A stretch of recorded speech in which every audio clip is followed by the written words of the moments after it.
I should have seen it coming the moment Lisa's Mercedes pulled into my driveway that Christmas Eve. The way she surveyed my home, not with the warmth of a sister returning for the holidays, but with the calculating gaze of someone assessing property. First, it had been snowing all morning in Madison, blanketing my front yard in 6 inches of pristine white, the kind that makes everything look like a postcard. Before we jump back in, tell us where you're tuning in from, and if this story touches you, make sure you're subscribed, because tomorrow I've saved something extra special for you.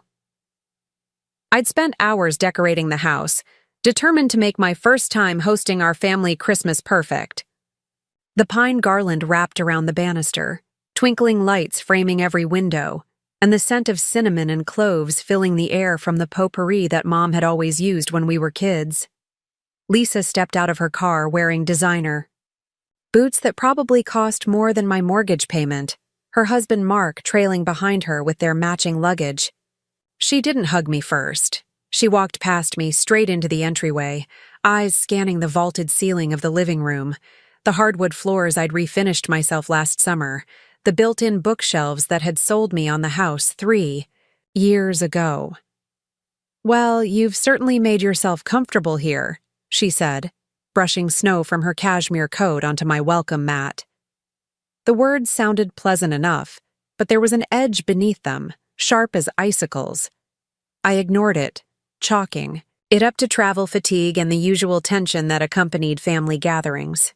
"Thanks for having us, Jenny," Mark said, offering a smile that seemed genuine enough as he stomped snow from his boots. "Place looks great." I'd always liked Mark, even if he did tend to follow Lisa's lead in most things. They'd been married for 5 years, and I'd watched him gradually adopt her mannerisms, her opinions, her way of viewing the world as something to be possessed rather than experienced. But there were moments like now when I caught glimpses of the person he'd been before. Warm, a bit awkward, genuine. "Thanks," I said, helping him with their bags. "I've put you two in the blue room upstairs. Bathroom's been renovated since you last visited." "This place is really coming together," he observed, and there was a note of surprise in his voice that made me wonder what Lisa had been telling him about my humble 3-bedroom craftsman. Lisa was already wandering through the house, fingers trailing over the dining room table I'd set with Grandma Thompson's china. "Mom and Dad should be here soon," I said, trying to keep my voice light. "Michael and Diane are coming tomorrow morning. Uncle Robert and Aunt Carol are joining us for dinner." Lisa nodded absently. "You know, when Grandpa left this place to you, I don't think any of us expected you'd actually fix it up." There it was. The first jab, barely 5 minutes in the door. Grandpa Thompson had left me his house when he passed away 3 years ago. It had needed work, a lot of work, but it had good bones and a history of family holidays that I couldn't bear to see sold to strangers. Lisa and Michael had received other assets. Lisa got the vacation cabin in Minnesota and a sizable investment portfolio, while Michael received Grandpa's classic car collection and timberland in northern Wisconsin. None of us had complained about the arrangement. It had seemed fair at the time. "It's been a labor of love," I said, refusing to take the bait. "Coffee's fresh in the kitchen if you want some." "I'll take mine with almond milk," Lisa said, still examining the built-in cabinet where I displayed family photos. "You do have almond milk, don't you?" I did, actually. I'd stocked the fridge with everyone's preferences, determined to avoid the small irritations that could spiral into family arguments. That was my role in the Thompson family. Peacekeeper, mediator, the one who remembered birthdays and dietary restrictions and who couldn't be seated next to whom at dinner. As I poured Lisa's coffee, I heard the crunch of tires on the snow-covered driveway. My parents had arrived, right on time. Dad's punctuality was legendary in our family, a trait from his 30 years in the military that retirement hadn't softened. I watched through the kitchen window as Dad helped Mom from the passenger seat, her movements careful on the slippery driveway. She'd had hip replacement surgery 8 months ago, and while she'd recovered well, winter conditions still made her nervous. Dad's hand on her elbow was both supportive and protective, a gesture that caught in my throat. 42 years married, and he still looked at her like she was everything.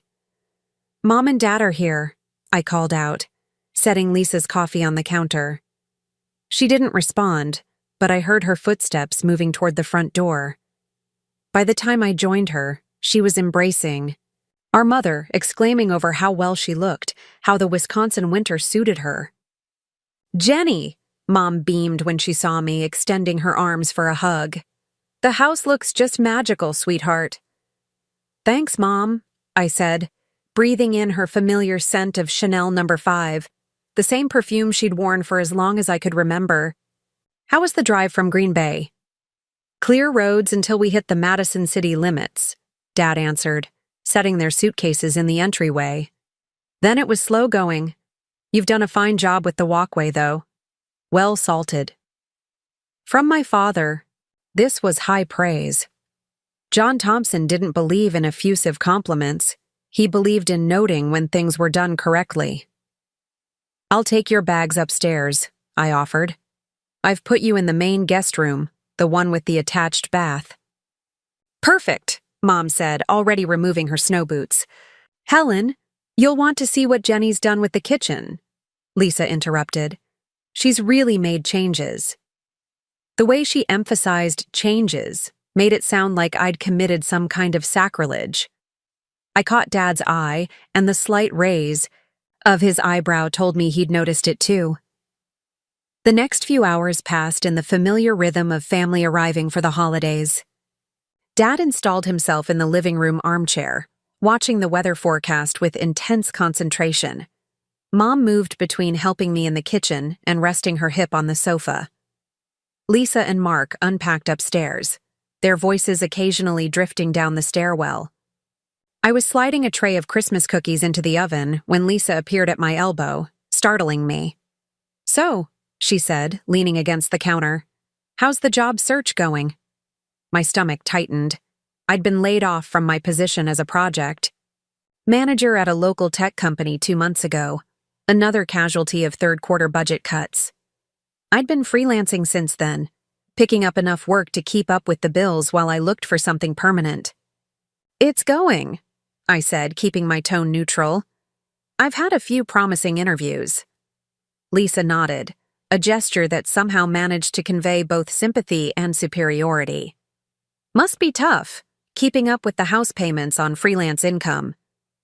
I closed the oven door with perhaps more force than necessary. "I'm managing." "Of course you are," she said, her voice honeyed with false concern. "But you know, if things get tight, there are options. The housing market in Madison is really strong right now." "I'm not selling the house, Lisa." She shrugged, the picture of casual indifference. "Just thinking about your future. This place is awfully big for one person." Before I could respond, the doorbell rang, announcing the arrival of Uncle Robert and Aunt Carol. I brushed past Lisa, grateful for the interruption. Whatever game she was playing, I wasn't interested in being a participant. The evening progressed, with the predictable ebb and flow of family gatherings. We ate the lasagna I'd prepared the day before, drank the wine Dad had brought from a local Wisconsin vineyard, and exchanged stories about Christmases past. Lisa was uncharacteristically quiet through dinner, observing more than participating.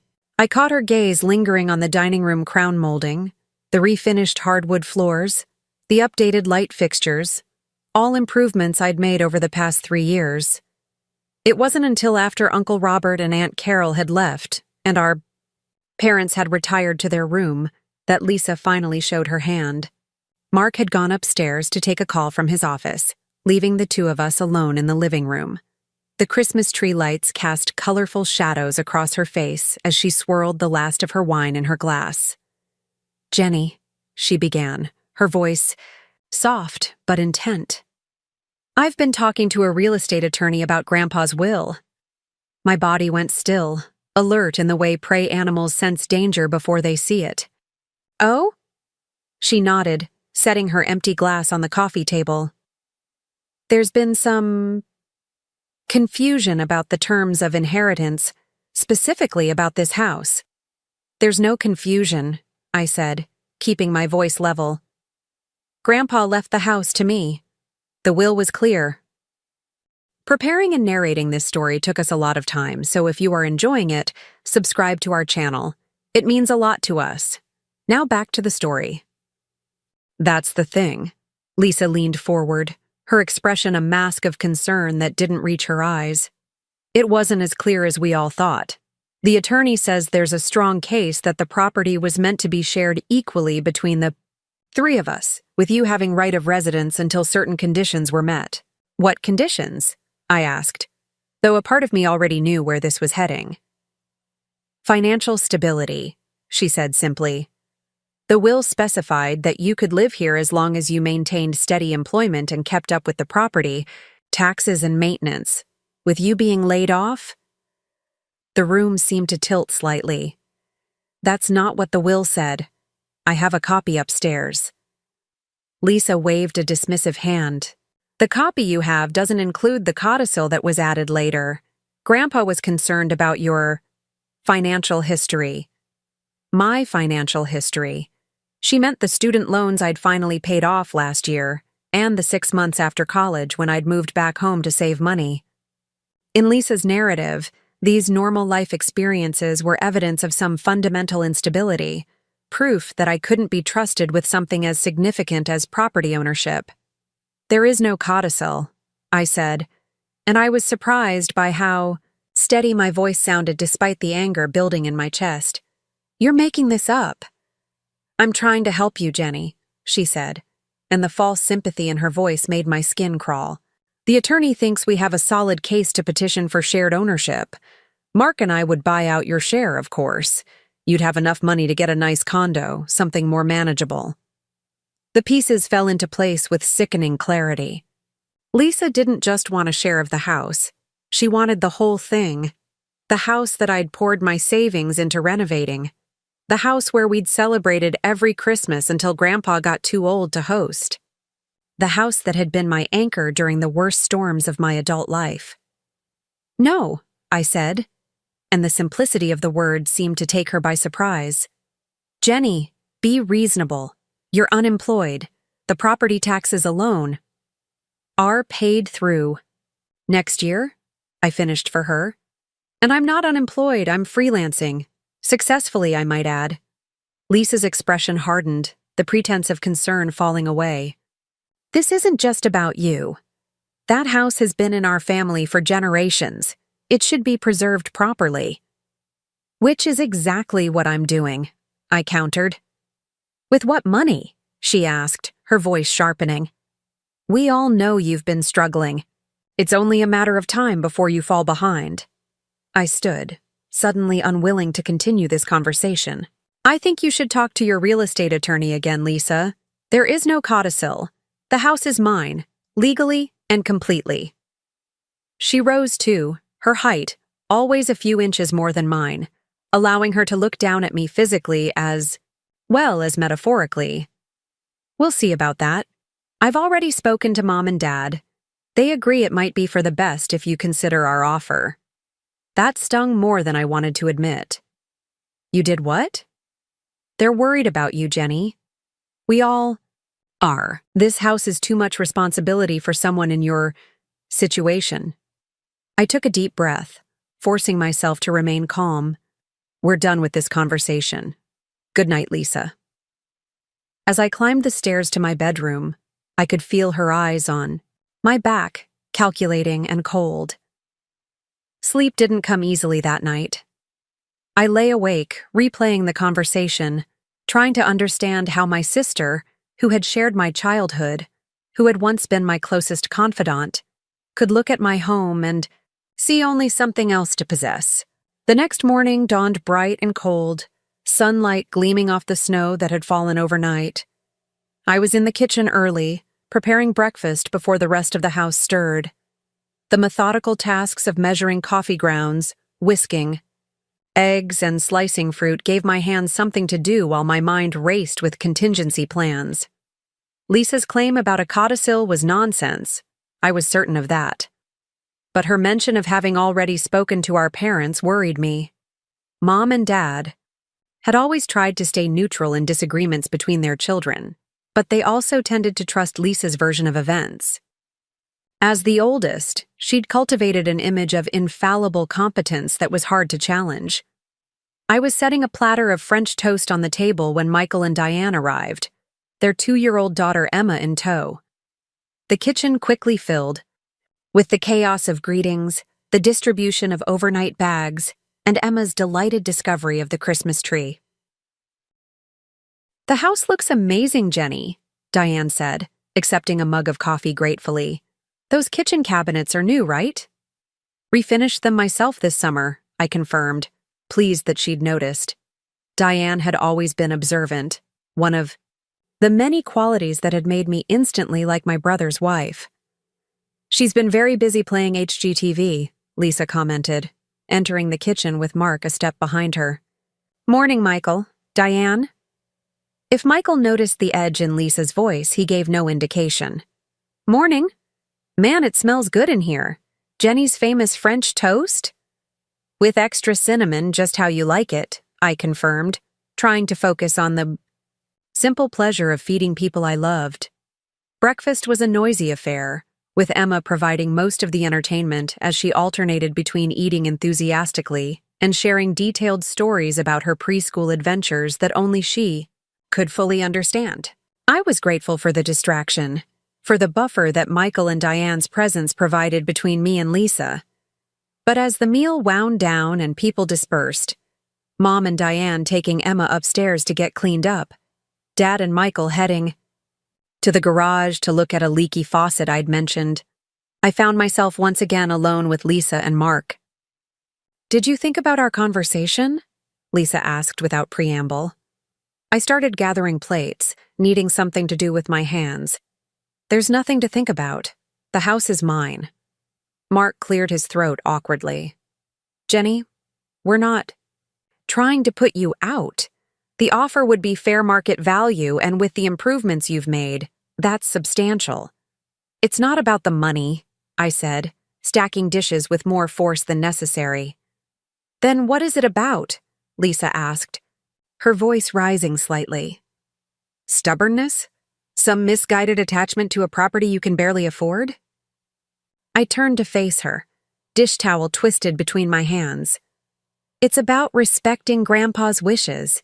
It's about the fact that I love this house and have put 3 years of work into making it a home. And yes, it's about the fact that you're trying to manipulate me with lies about a codicil that doesn't exist." "Ladies," Mark began, but Lisa cut him off with a sharp gesture. "Fine. If you want to be difficult, we can do this the hard way," she said, her voice dropping to a near whisper as we heard footsteps on the stairs. "But don't say I didn't try to make this easy for you." The rest of the day passed in an uneasy truce. We went through the motions of Christmas Eve traditions, baking cookies, watching holiday movies, preparing for the big family dinner planned for the following day. Lisa maintained a cold politeness that fooled our parents, but not me. I could feel her watching, waiting for an opportunity to continue her campaign. That opportunity came after dinner, when the whole family was gathered in the living room. Emma had finally fallen asleep on Diane's lap, exhausted from the excitement of Christmas Eve. Dad was telling one of his famous long-winded stories about his military days, a glass of bourbon in hand. It was a moment of perfect family harmony, which, of course, was when Lisa chose to strike. "So," she said during a lull in conversation, her voice carrying just the right note of casual interest. "Jenny hasn't told you all about the exciting changes we've been discussing." Every eye in the room turned to me. I froze, my mug of hot chocolate halfway to my lips. "What changes?" Mom asked, looking between us with curiosity. Lisa smiled, a perfect display of teeth that never reached her eyes. "About the house. We've been talking about a new arrangement that would benefit everyone." "What kind of arrangement?" Michael asked, his brow furrowing. "Lisa thinks there's a codicil to Grandpa's will that gives her claim to the house," I said flatly, refusing to let her control the narrative. There isn't. Mom's expression shifted to concern. A codicil? This is the first I'm hearing about. This. It's the first anyone's hearing about it, I said, because it doesn't exist. Lisa's smile didn't waver. The attorney I consulted seems to think otherwise. And given Jenny's current employment situation, it might be time to reconsider the original arrangement. What employment situation? Michael asked, looking at me with confusion. I sighed. I was laid off 2 months ago. I've been freelancing while I look for a new position. It's fine. It's not fine, Lisa insisted. The terms of inheritance were clear. Stable employment was a condition of sole ownership. Dad set his bourbon down with deliberate care. That's not what Richard's will said. Richard, Grandpa Thompson. The firm tone in Dad's voice made Lisa hesitate for the first time. The will you saw might not have included the updated terms, she said, but there was a new wariness in her voice. I was the executor of my father's estate, Dad said, each word measured and precise. There was no codicil. A flash of uncertainty crossed Lisa's face, quickly masked. The attorney said, Which attorney? Dad interrupted. Lisa glanced at Mark, who was studying the pattern of the area rug with sudden intense interest. James Wilson. Dad actually chuckled, a short, dry sound. James Wilson retired 5 years ago. Try again, Lisa. The room fell silent. I could almost see Lisa recalculating, adjusting her strategy in real time. The point, she said finally, is that Jenny can't afford to maintain this property on her own. It would be better for everyone if Mark and I took over. We'd keep it. In the family, make sure it's properly preserved. Is that what this is about? Michael asked, looking incredulous. You want Jenny's house? It's not just Jenny's house, Lisa snapped, her composure finally cracking. It's our family home. It should be managed by someone with the resources to do it properly. Grandpa left it to Jenny, Michael said flatly. End of story. Because he felt sorry for her. Lisa's voice rose, her careful facade falling away completely. Because she was always struggling, always the one who needed help.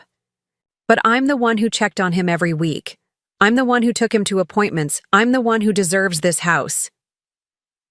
The outburst left everyone stunned. Mom's hand had flown to her mouth. Dad was sitting unnaturally still. And Michael was staring at our sister like he'd never seen her before. Even Mark looked uncomfortable, shifting in his seat and avoiding eye contact with everyone. In the heavy silence that followed, I realized something that should have been obvious from the beginning. This wasn't about the house at all. It was about Lisa's perception of fairness, about her eternal conviction that she deserved more than she received. Lisa, Mom began gently, but I interrupted. It doesn't matter who deserves what, I said, my voice quiet but firm. The legal reality is that Grandpa left the house to me. There is no codicil. There are no conditions about employment, and I'm not selling, to you or anyone else. Lisa looked around the room, seeking an ally and finding none. Fine, she said finally, her voice tight with suppressed fury. If that's how you want to play this, I've already spoken to a lawyer about contesting the will. We'll let the courts decide. And there it was, the nuclear option. I should have been scared. A legal battle would be expensive, stressful, potentially devastating. But instead, I felt a strange calm settle over me. Before you do that, I said, standing up, there's something you should know. I walked to the secretary desk in the corner of the living room, opened the bottom drawer, and pulled out a folder I'd placed there earlier that day, after my conversation with Lisa had left me restless and worried. I'd hoped I wouldn't need it, but I'd learned long ago that hope wasn't a strategy. What's that? Lisa demanded, eyeing the folder suspiciously. Documentation, I said simply, returning to my seat. When Grandpa left me the house, he also left. Me a letter explaining why. I've never shown it to anyone because it felt private, but under the circumstances, I pulled out a single sheet of paper, Grandpa's distinctive handwriting covering both sides. He knew you'd be upset, I continued, looking directly at Lisa. He knew you'd think it was unfair, so he explained his reasoning, and he did something else too. Lisa's expression had shifted from angry to wary. What are you talking about? Grandpa didn't just leave me the house, I said quietly. He left. Me, the mortgage. Confusion crossed her face. The mortgage was paid off decades ago. The original mortgage, yes, I agreed. But not the second mortgage he took out 5 years before he died. The one for $200,000. The color drained from Lisa's face. Most of that money went to medical expenses, I continued, my voice steady despite the pounding of my heart. But a significant portion, about $50,000, was given to you and Mark as a loan for the down payment on your house in Chicago, a loan that, according to this letter, was never repaid. Mark shifted uncomfortably. That was a gift, he muttered. Richard said we didn't need to pay it back. He said no such thing. Dad interjected, his voice hard. I was there. When he wrote the check, it was explicitly a loan with the understanding that you'd repay it when you were able. Lisa's shock was quickly giving way to anger. So what? That has nothing to do with this house. Actually, it does, I said, pulling another document from the folder. When Grandpa realized he was running out of time, he restructured his affairs. The mortgage on this house was transferred to me. I own the debt. And according to this clause here, I pointed to a paragraph on the document. The loan to you and Mark was rolled into that debt, to be forgiven only if the terms of the will were respected. That's not possible, Lisa whispered, but there was no conviction in her voice. It's not just possible, it's legal and binding, I said. So yes, Lisa, you can contest the will, you can drag this into court. But if you do, I'll be forced to call in the loan. $50,000 plus 7 years of interest. By my calculation, that's close to $70,000 now. The room was so quiet you could hear the ticking of the antique clock on the mantel. Lisa stared at me, then at the documents in my hand, her expression cycling through disbelief, anger, and finally, defeat. You're bluffing, she said at last, but her voice was weak. I held out the papers. See for yourself. She didn't take them. Instead, she looked at Dad, a silent appeal for intervention, but his expression remained impassive, offering no escape. I don't want your money, Lisa, I said softly. I never did. All I want is the home Grandpa entrusted to me, and the peace to enjoy it with the family I love, including you. For a moment, I thought she might lash out again, might escalate the confrontation despite the evidence stacked against her. But instead, she stood abruptly. I need some air, she announced, and walked out of the room without another word. Mark hesitated, looking torn between following his wife and staying to smooth things over. Finally, with a mumbled apology, he went after her. In the silence that followed their departure, I became acutely aware of the rest of my family staring at me. Mom looked worried, Dad thoughtful, Michael astonished, and Diane impressed. Jenny, Mom began, perhaps you should have told us about this sooner. I shook my head. I didn't want it to come to this. I was hoping Lisa would let it go. She never lets anything go, Michael said, shaking his head. You should know that by now. Is it true? Mom asked, looking at the papers still in my hand. About the loan? Dad nodded before I could answer. It's true. I helped Dad set it up before he passed. We hoped it would never be an issue, but he trailed off, his expression a mixture of sadness and resignation. Do you really own the mortgage? Diane asked, her voice tinged with admiration. I nodded. Grandpa transferred it to me along with the deed. He said it was his insurance policy, his way of making sure his wishes were respected after he was gone. Smart old man, Michael murmured. We sat in silence for a moment, the the Christmas tree lights casting colored patterns across the room. Outside, the sound of a car door slamming echoed in the quiet night. A minute later, the front door opened and closed, and Lisa and Mark reappeared in the doorway. Lisa's eyes were red-rimmed, her composed facade completely gone. She looked smaller somehow, diminished by the revelation of a truth she'd been avoiding for years. "I don't want to ruin Christmas," she said, her voice barely above a whisper. Can we just put this aside for now, please?" It was perhaps the first genuine thing she'd said since arriving. I studied her face, searching for any hint of the calculation I'd grown accustomed to seeing there. But all I found was exhaustion and a reluctant surrender. "Of course," I said, returning the documents to their folder and setting it aside. "It's Christmas Eve. We're family." She nodded once, sharply, then moved to sit next to Mark on the love seat, as far from me as the room allowed.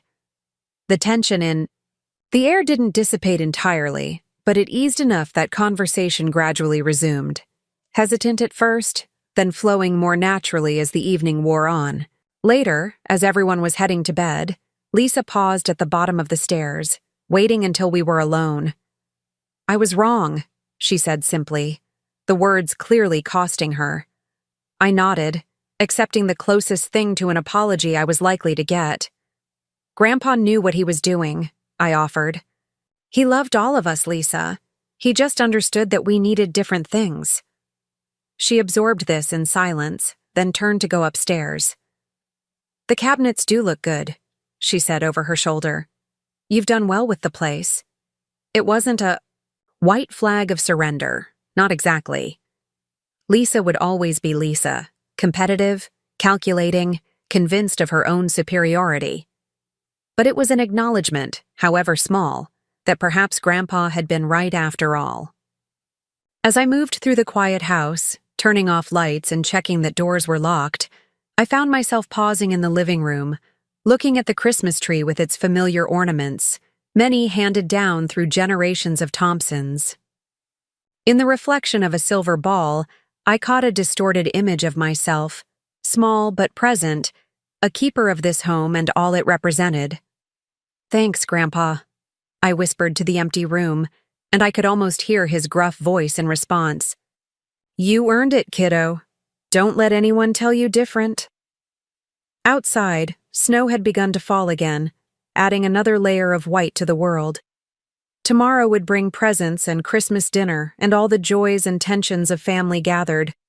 Close, but for now, in this quiet moment, I was exactly where I belonged, in the house that had seen generations of Thompsons through their best and worst moments, and would continue to do so, as long as I had anything to say about it.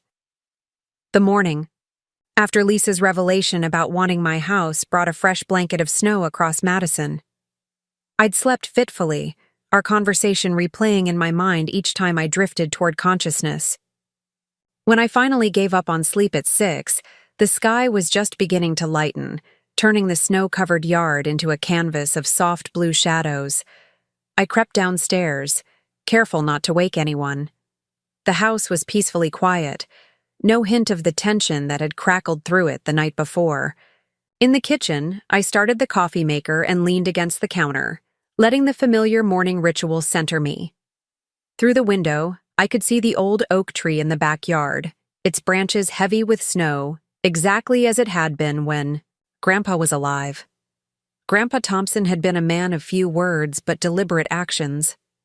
He'd lived in this house for over 50 years, raised his children here, and later welcomed his grandchildren for summers and holidays. I still remembered the way he'd pat my shoulder when I helped him in the garden, his gruff voice saying, "Good job, Jenny girl." In his quiet way, he'd recognized something in me that my more ambitious siblings had missed, an appreciation for roots, for history, for the simple satisfaction of caring for a place and making it thrive. "You're up early." I startled at my father's voice, nearly spilling my coffee. Dad stood in the doorway, already dressed in slacks and a button-down shirt, despite the early hour. "Couldn't sleep," I admitted. He nodded, reaching for a mug from the cabinet. Lisa has that effect on people. The dry comment surprised a laugh out of me. Dad wasn't known for humor, especially at his eldest daughter's expense. You heard everything. Last night? I asked as he poured his coffee. Enough. He added a single spoonful of sugar, no more, no less, and stirred precisely 3 times. Military precision, even in breakfast rituals. Your sister has always had a talent for rewriting history to suit her purposes. I blinked, taken aback by his candor. You never said anything. Dad took a sip of his coffee, considering. Not my place to get between you kids. Your mother and I agreed on that early on. But this is different. She's trying to take my house. And you handled it. He looked at me over the rim of his mug, a hint of approval in his eyes. You didn't need me to step in? The simple statement warmed me more than the coffee. From Dad, this was high praise indeed. I didn't want to use Grandpa's letter, I said softly. It felt like a betrayal of confidence. Dad set his mug down. Richard knew Lisa better than anyone. That's why he left you the contingency plan. You knew about the mortgage transfer? About the loan? I helped him set it up. Dad's expression softened just slightly. He was proud of you, Jenny. Said you were the only one who saw the value in things beyond their price tag. My throat tightened unexpectedly. I miss him. We all do. Dad glanced around the kitchen. You've done good work here. Richard would approve. Before I could respond, footsteps on the stairs signaled that more of the household was stirring. Dad gave me a small nod, the moment of unusual openness closing as naturally as it had begun. Merry Christmas!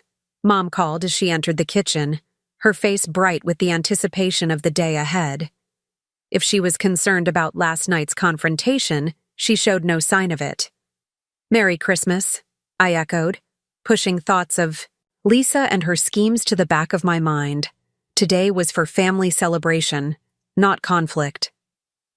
The next hour passed in a whirlwind of breakfast preparation, present arranging, and Emma's growing excitement as she realized what day it was. My niece was a tornado of energy, darting between the Christmas tree and the kitchen, her voice rising an octave every time someone mentioned presents. Michael and Diane came downstairs next, bleary-eyed but smiling, followed by Mark, who offered to help with breakfast. There was no sign of Lisa. She's getting ready, Mark explained when Mom asked, a flicker of discomfort crossing his face. She'll be down soon. The unspoken hung in the air. Lisa was strategizing, deciding how to navigate the Christmas morning festivities after her failed power play the night before. I busied myself with the waffle iron, determined not to let her absence disrupt the day. When she finally appeared, hair perfectly styled, wearing a cashmere sweater dress that probably cost more than all my presents combined, her expression was composed, giving nothing away. Merry Christmas, everyone, she said, her voice neutral. Her gaze skipped over me, landing on Emma, who was attempting to teach my father a complicated hand-clapping game. And there's my favorite niece. Come give Aunt Lisa a hug. Emma happily obliged, and just like that, the morning shifted into the familiar rhythm of Christmas Day. We ate breakfast, then gathered around the tree for presents, taking turns opening gifts while Michael recorded everything on his phone. For posterity, though we all knew the videos would never be watched again. I'd put thought into each gift. A handmade quilt for Mom featuring fabric from family vacations over the years. A rare military history book for Dad. A set of vintage Star Wars action figures I'd found at an estate sale for Michael, who collected them. A pottery class gift certificate for Diane, who'd mentioned wanting to try it. And a custom-built dollhouse for Emma, painted to match our family home. For Lisa and Mark, I'd chosen a weekend getaway at a luxury resort in Door County, the kind of indulgence they appreciated. When Lisa opened the envelope, a flicker of genuine surprise crossed her face. This is very generous, she said, the hesitation in her voice revealing more than she probably intended. She'd expected something lesser, perhaps, a token gift that reflected the strained relationship between us. I thought you and Mark could use a weekend away, I said simply. The lakeside suite has a great view. She nodded, avoiding my eyes. Thank you. Lisa's gift to me was a designer scarf, beautiful but impersonal, clearly purchased without much thought beyond its brand name. I thanked her sincerely anyway, wrapping it around my neck to model it for everyone. The gift exchange complete, we moved on to preparing Christmas dinner. The familiar domestic chaos of too many cooks in the kitchen provided a welcome distraction from lingering tension. Dad carved the turkey with military precision, Mom supervised the gravy making, Michael peeled potatoes while debating football stats with Mark, and Diane organized the children's table for Emma and the neighbors' kids who would be joining us. Later. Lisa hovered at the edges, offering occasional advice but mostly observing. I caught her watching me several times, a strange, thoughtful expression on her face that I couldn't quite read. It wasn't until mid-afternoon, when most of the family had scattered for a post-meal rest, that she approached me directly. I was in the kitchen, packaging leftovers into containers for everyone to take home. Need help? She asked, startling me. I recovered quickly. Sure, there are more containers in that drawer. She retrieved them, then began efficiently separating turkey slices into family-sized portions. We worked in silence for a few minutes, the only sound the click of plastic lids and the distant murmur of Christmas movies from the living room. The house really does look good, she said finally, not meeting my eyes. The kitchen especially. Thanks, I said cautiously. It's been a lot of work. I can tell. She sealed a container of stuffing with more force than necessary. I just don't understand why he left it to you. And there it was, the real issue, raw and exposed. Not the house itself, but what it represented. Grandpa's choice, his final statement about what he valued and who he trusted. I set down the serving spoon I was holding. Does it matter? It was his decision to make. Of course it matters, she said, her voice low but intense. I was the one who visited every week. I was the one who took him to appointments, who helped. With his finances, I was the responsible one. And he appreciated that, I said carefully. He left you the cabin, the investments. It's not about the monetary value, she interrupted. This house was his legacy, the center of the family, and he gave it to you who could barely keep a job for more than a year at a time. The accusation stung, partly because there was a kernel of truth in it. My early 20s had been unstable, a period of searching and false starts, but Lisa's characterization neglected the full picture. I changed careers twice, I corrected her. That's not the same as not being able to keep a job, and for the past 5 years, until the layoff, I was with the same company. She waved a dismissive hand. The point is, I was the steady one, the reliable one. I earned this house. The entitlement in her voice was so breathtaking that for a moment, I could only stare at her. In Lisa's world, everything was transactional. Love, care, family. All of it could be tallied into columns of debt and payment. Grandpa didn't see it that way, I said finally. He didn't think the house was something to be earned. It was something to be loved, to be preserved. And you think you're doing that? She challenged. I know I am. I gestured around us. Every improvement I've made has been with the house's character in mind. I've researched the original fixtures, matched the historic paint colors, preserved the built-ins instead of replacing them with something modern. With what money? She asked, echoing her question from the previous night. Don't tell me freelance graphic design pays for cedar shingles and custom millwork. I hesitated, weighing how much to reveal. Lisa had always been competitive about finances, using her higher salary as a measure of her superior life choices. I've been careful, I said finally. And I do more than just graphic design. I've picked up project management work, some content creation for local businesses. It adds up. She studied me, clearly not entirely convinced. And the layoff? How long can you keep this up without steady income? I have savings, I said, which was true, if not the complete picture. And prospects. Tech companies are already starting to hire again for the new year. Lisa opened her mouth as if to argue further, then seemed to think better of it. She returned to packaging leftovers, her movements brisk and efficient. I'm not going to contest the will, she said after a long silence, just so you know. Relief flooded through me, tempered by wariness. Lisa's concessions always came with conditions. Thank you. But I still think you should consider selling, she continued, confirming my suspicion. Not to me if that's the issue, but to someone who can truly afford to maintain it properly. I can maintain it properly, I said, my voice firm.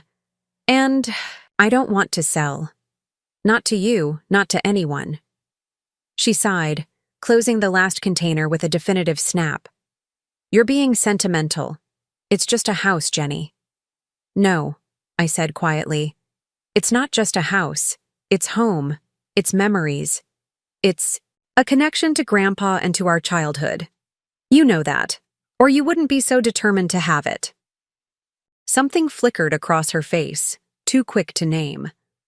For a moment, I thought I'd broken through. Reached the sister I'd once been close to before ambition and comparison had wedged between us. But then her expression smoothed, composure reasserting itself. Well, it's your decision, for now anyway. The qualifier hung in the air between us, a reminder that Lisa might have retreated but hadn't surrendered. I knew my sister well enough to recognize that she was simply regrouping, reassessing her approach. For good, I corrected her. Grandpa made his choice. I'm honoring it. That's the end of the story. She gave me a tight smile that didn't reach her eyes. If you say so. Before I could respond, Emma burst into the kitchen, her face alight with excitement. Aunt Jenny! Aunt Lisa! Daddy says we're going to build a snowman. Come help! The moment broke. The conversation shelved but not resolved. Lisa's smile transformed into something warmer as she turned to our niece.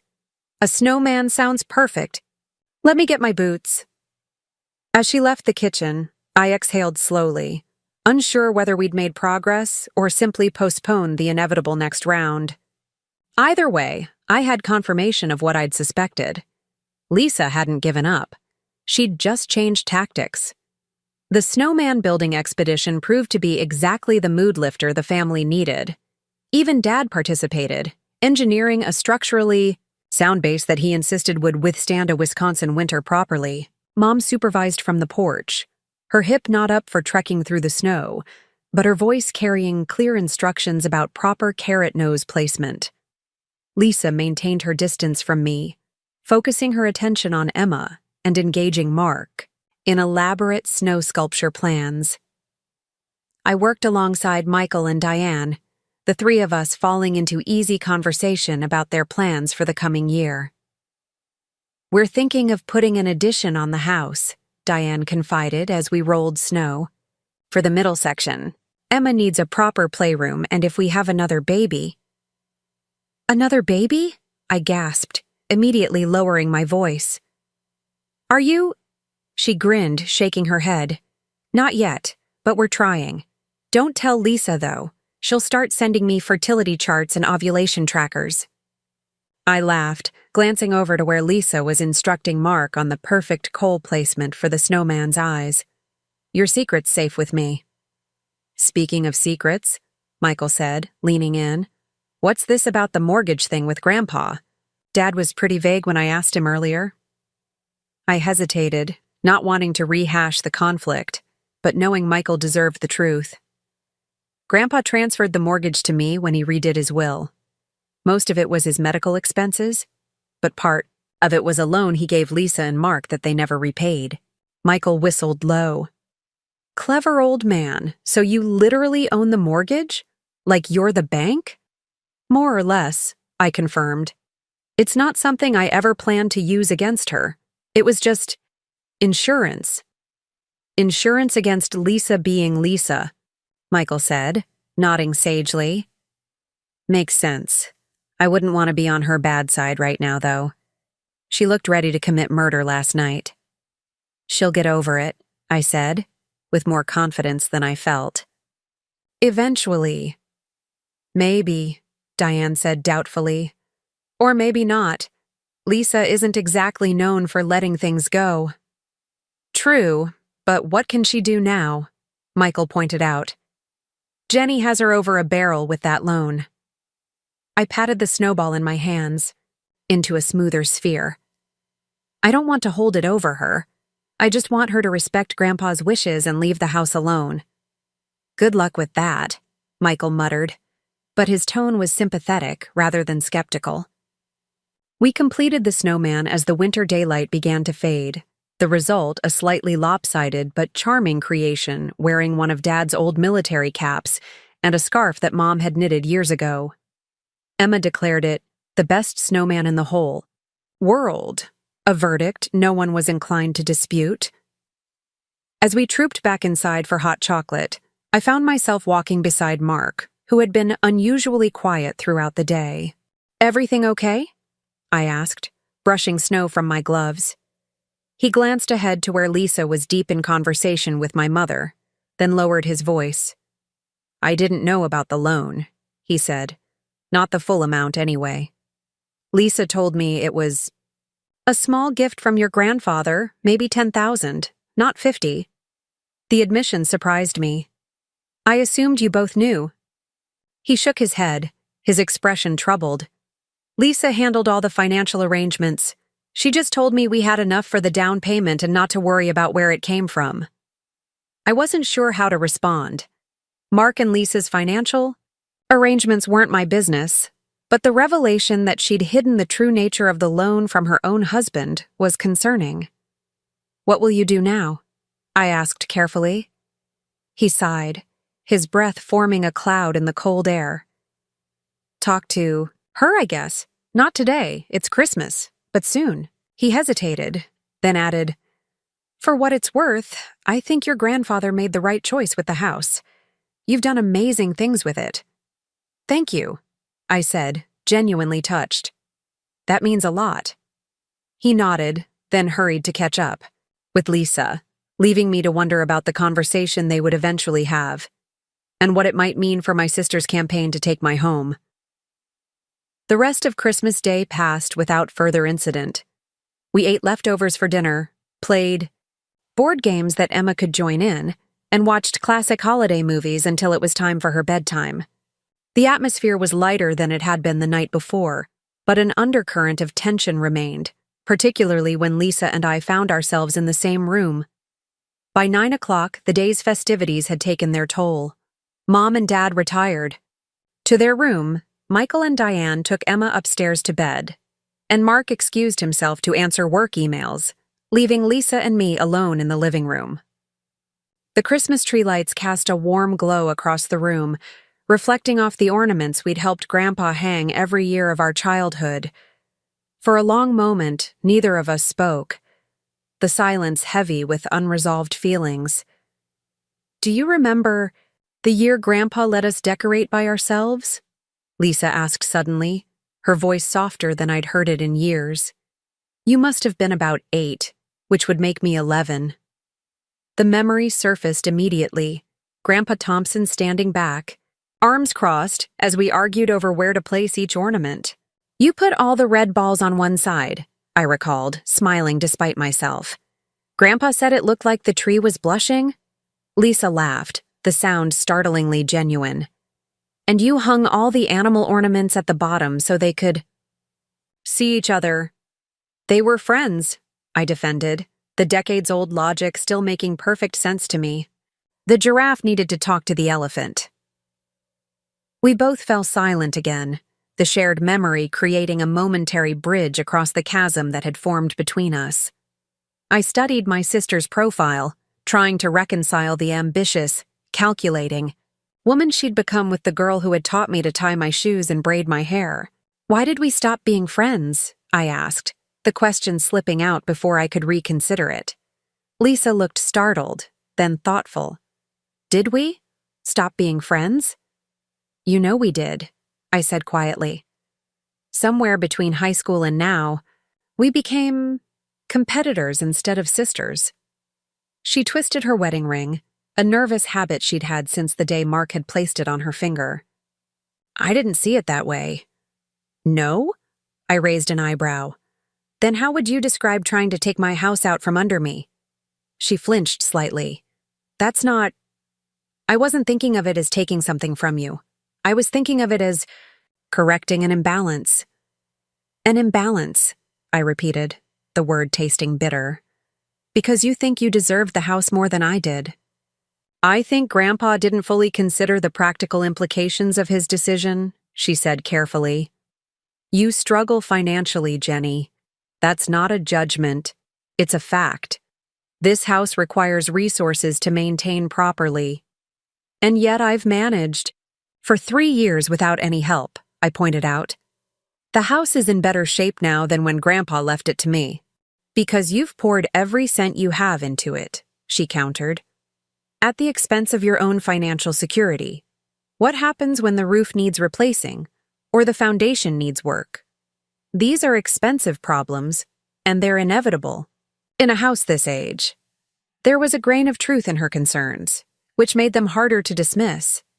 I had indeed spent most of my savings on home improvements, confident that my stable job would allow me to rebuild my emergency fund. The layoff had thrown that plan into disarray. I'll figure it out, I said, with more confidence than I felt. I always do. Lisa studied me, her expression skeptical, but not unkind. You shouldn't have to figure it out alone. That's my point. If we shared ownership, we'd constantly be fighting over every decision, I finished for her. You'd want to modernize, I'd want to preserve. You'd see it as an investment, I see it as a home. She didn't deny it. We could establish clear boundaries, a legal agreement about who controls what aspects. I shook my head, amazed at her persistence. That's not what Grandpa wanted. He didn't leave the house to us jointly for a reason. Because he was sentimental, she said, a hint of impatience creeping into her voice. He saw himself in you, the dreamer, the one who valued history over practicality. Is that so bad?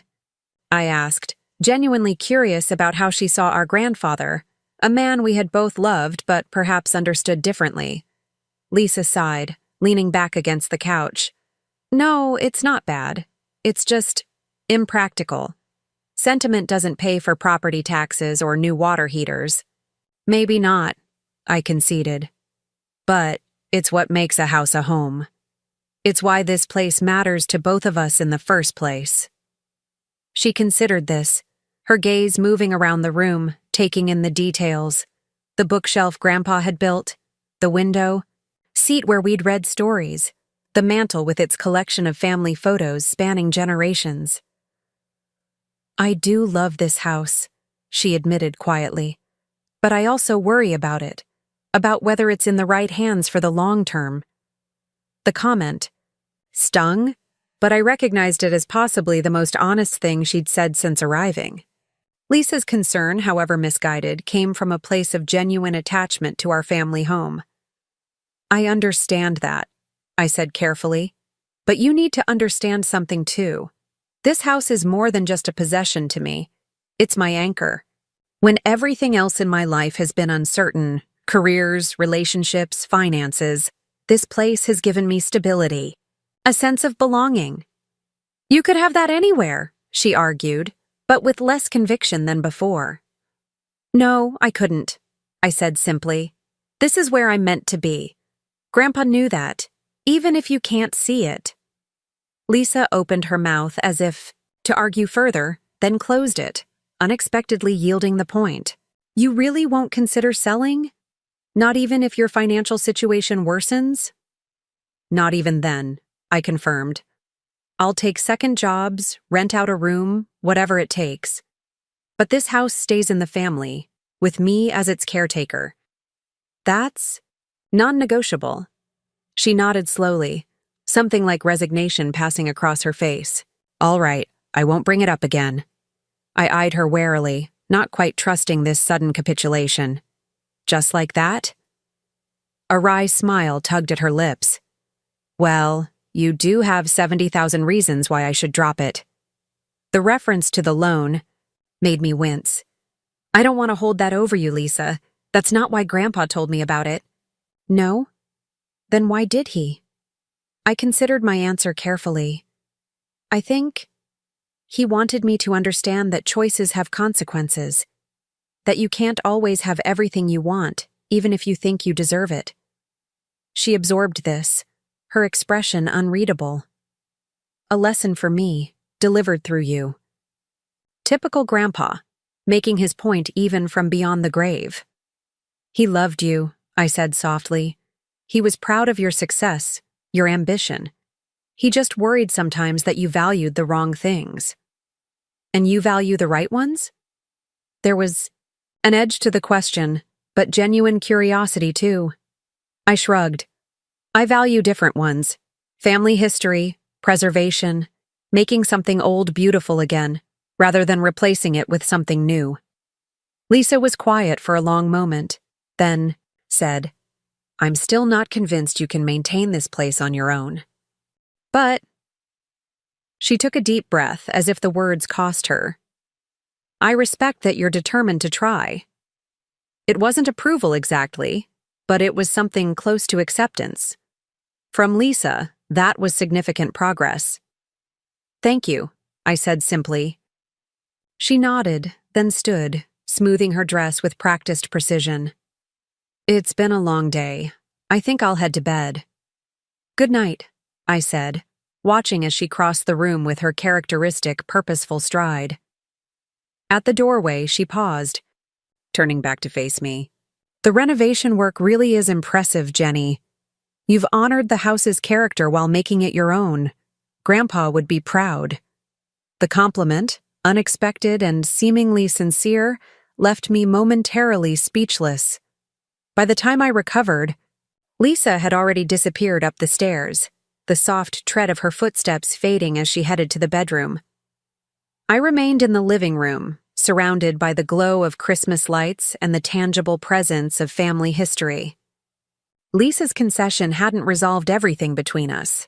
Decades of competition and misunderstanding couldn't be undone in a single conversation. But it felt like a beginning, a hesitant step toward something that resembled the sisterhood we'd once shared. Outside, snow was falling again, adding another layer to the already white landscape. I moved to the window, watching the flakes drift down in the glow of the street lamp. The neighborhood was quiet, most houses dark except for the colored glow of Christmas lights. In a few days, everyone would return to their own homes, their own lives. Mom and Dad back to Green Bay, Michael and his family to Milwaukee, Lisa and Mark to Chicago. But I would remain here, in the house that had seen generations of Thompsons through their joys and sorrows. The house that Grandpa had entrusted to me, believing that I, of all his grandchildren, would understand its true value. As I turned away from the window, my gaze fell on the old secretary desk in the corner, where I'd stored the folder containing Grandpa's letter and the mortgage documents. I hadn't wanted to use them, had hoped Lisa would respect his wishes without the leverage of financial obligation. But perhaps this was how it was meant to play out, the final lesson from a grandfather who had always taught by example rather than instruction. I ran my hand along the banister as I climbed the stairs, feeling the smooth wood beneath my fingers, polished by decades of Thompson hands. Tomorrow would bring another day of family, of navigating the complex currents of sibling relationships and parental expectations. But tonight, in the quiet of Christmas evening, I felt a sense of peace settling over the house and over me. Whatever Lisa decided when she returned to Chicago, whether she truly accepted Grandpa's decision or simply retreated to plan another approach, I knew with certainty that I was where I belonged. This house, with its creaky floors and drafty, Windows, its history embedded in every wall and door frame, was home in the deepest sense of the word. And no one, not even my determined sister, was going to change that. The day after Christmas dawned with a stillness that only follows major holidays. That peculiar quiet when the anticipation has passed and reality settles back in. I woke early, padding downstairs in my slippers to start coffee before anyone else stirred. The living room still bore the cheerful aftermath of yesterday's celebration. Wrapping paper I hadn't gotten around to collecting, new gifts arranged on side tables, and Emma's toys scattered beneath the tree. Through the kitchen window, I watched. A cardinal land on the snow-covered bird feeder Grandpa had built decades ago. Its bright red plumage stood in vivid contrast to the white landscape. Grandpa had loved cardinals, said they reminded him of my grandmother who always wore red lipstick and had a fondness for flashy accessories. Like little messengers, he'd told me once, letting me know she's still keeping an eye on things. I smiled at the memory, wondering if the cardinal was Grandpa's way of sending his own message this morning. If so, I hoped it was one of approval. The confrontation with Lisa had been uncomfortable but necessary, and while I wasn't sure we'd reached a true resolution, the air felt clearer between us. The coffee maker gurgled its last, and I poured myself a cup, adding a splash of the cinnamon creamer I kept on hand for special occasions. The house was quiet, everyone else still sleeping off the previous day's festivities. These early morning moments were my favorite, the house to myself, the day's possibilities still unfolding. I carried my coffee to Grandpa's old study, now converted into my home office. Unlike the rest of the house, which I'd renovated with careful attention to its original character, this room I'd made entirely my own. My drafting table stood by the window to catch the northern light. Shelves, lined with design books and reference materials, covered one wall. A comfortable reading chair occupied the corner where Grandpa's recliner had once been. I settled at my desk, opening my laptop to check emails. Freelance work didn't stop for holidays, and I had a logo design due for a local bakery by the end of the week. As I scrolled through messages, a notification appeared from my bank. The automatic mortgage payment had gone through, a transaction that still gave me a small jolt whenever I saw it. The mortgage. The loan. Lisa's face when I revealed what I knew. I closed my eyes, trying to push away the memory. I hadn't wanted to use that information as a weapon, had hoped we could resolve things without it. But Lisa had forced my hand, and now I had to live with the consequences of that revelation. Would it permanently damage our already strained relationship? Or could it somehow clear the air, allow us to build something more honest? There you are. I startled at the sound of Mark's voice, nearly spilling my coffee. He stood in the doorway, already dressed in jeans and a sweater, his own coffee mug in hand. "Sorry," he said, looking genuinely apologetic. "Didn't mean to scare you." "It's fine," I assured him, closing my laptop. "Just jumpy this morning. Did you sleep okay?" He nodded, hovering awkwardly in the doorway as if unsure whether to enter or retreat. "Mind if I—" He gestured vaguely toward the room. "Of course. Not. Come in." He stepped inside, glancing around with appreciation. "Nice space. Very you." "Thanks." I watched as he examined the framed architectural sketches on the wall, my own drawings of historic Madison buildings I particularly admired. "Early riser?" "Always have been," he confirmed, moving to the window that overlooked the backyard. "Lisa sleeps in when she can, especially after intense family gatherings." The hesitation in his voice told me all I needed to know about their post-Christmas conversation. "You talked to her about the loan." It wasn't a question, but he nodded.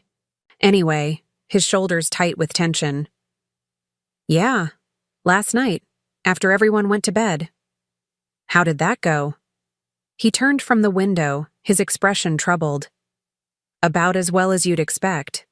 She's embarrassed, angry, both at me for bringing it up and at herself for being caught in the lie. I winced. I'm sorry, Mark. I never intended for this to cause problems between you two. Don't be, he said firmly. This isn't on you. Lisa made choices to borrow money from your grandfather, to misrepresent the amount to me, to hide the fact that it was never repaid.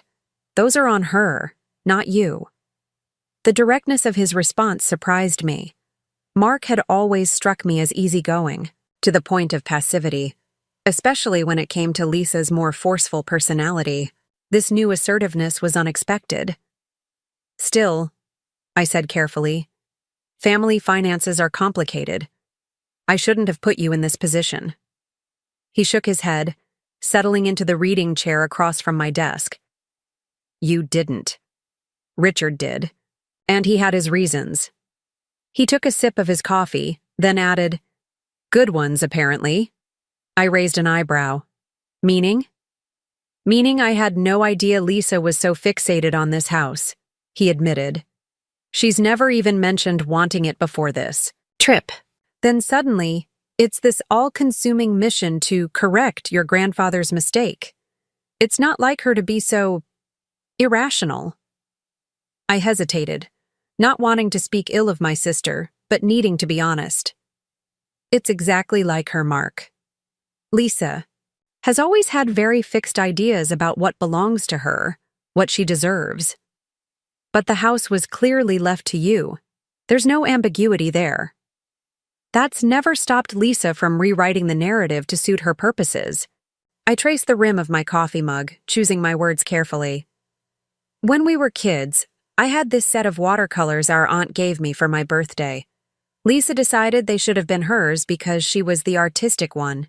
She didn't even want, to paint. She just couldn't stand that I had something she didn't. Mark looked troubled. And now it's the house. Now it's the house, I agreed. Except this isn't a set of watercolors and we're not children anymore. He was quiet for a moment, staring into his coffee as if the answers might be found there. I tried to talk her out of this whole plan, he said finally. When she first mentioned contesting the will, I told her it was a bad idea. That we don't need another house, especially not one in Wisconsin when our lives are in Chicago. He sighed. She wouldn't listen. Lisa rarely does when her mind is made up. No, he agreed, a hint of weariness in his voice. She doesn't. We sat in silence for a moment, the early morning light strengthening as it filtered through the curtains. Outside, the cardinal had been joined by its mate, both of them pecking at the seeds I'd put out the day before. What will you do now? I asked, genuinely curious about his position in all of this. Mark set his mug down, rubbing his hands over his face. I don't know. We have a lot to talk about when we get home. The loan, the house, the fact that she hid the truth from me. It's a lot. I never meant to come between you, I said softly. You haven't, he assured me.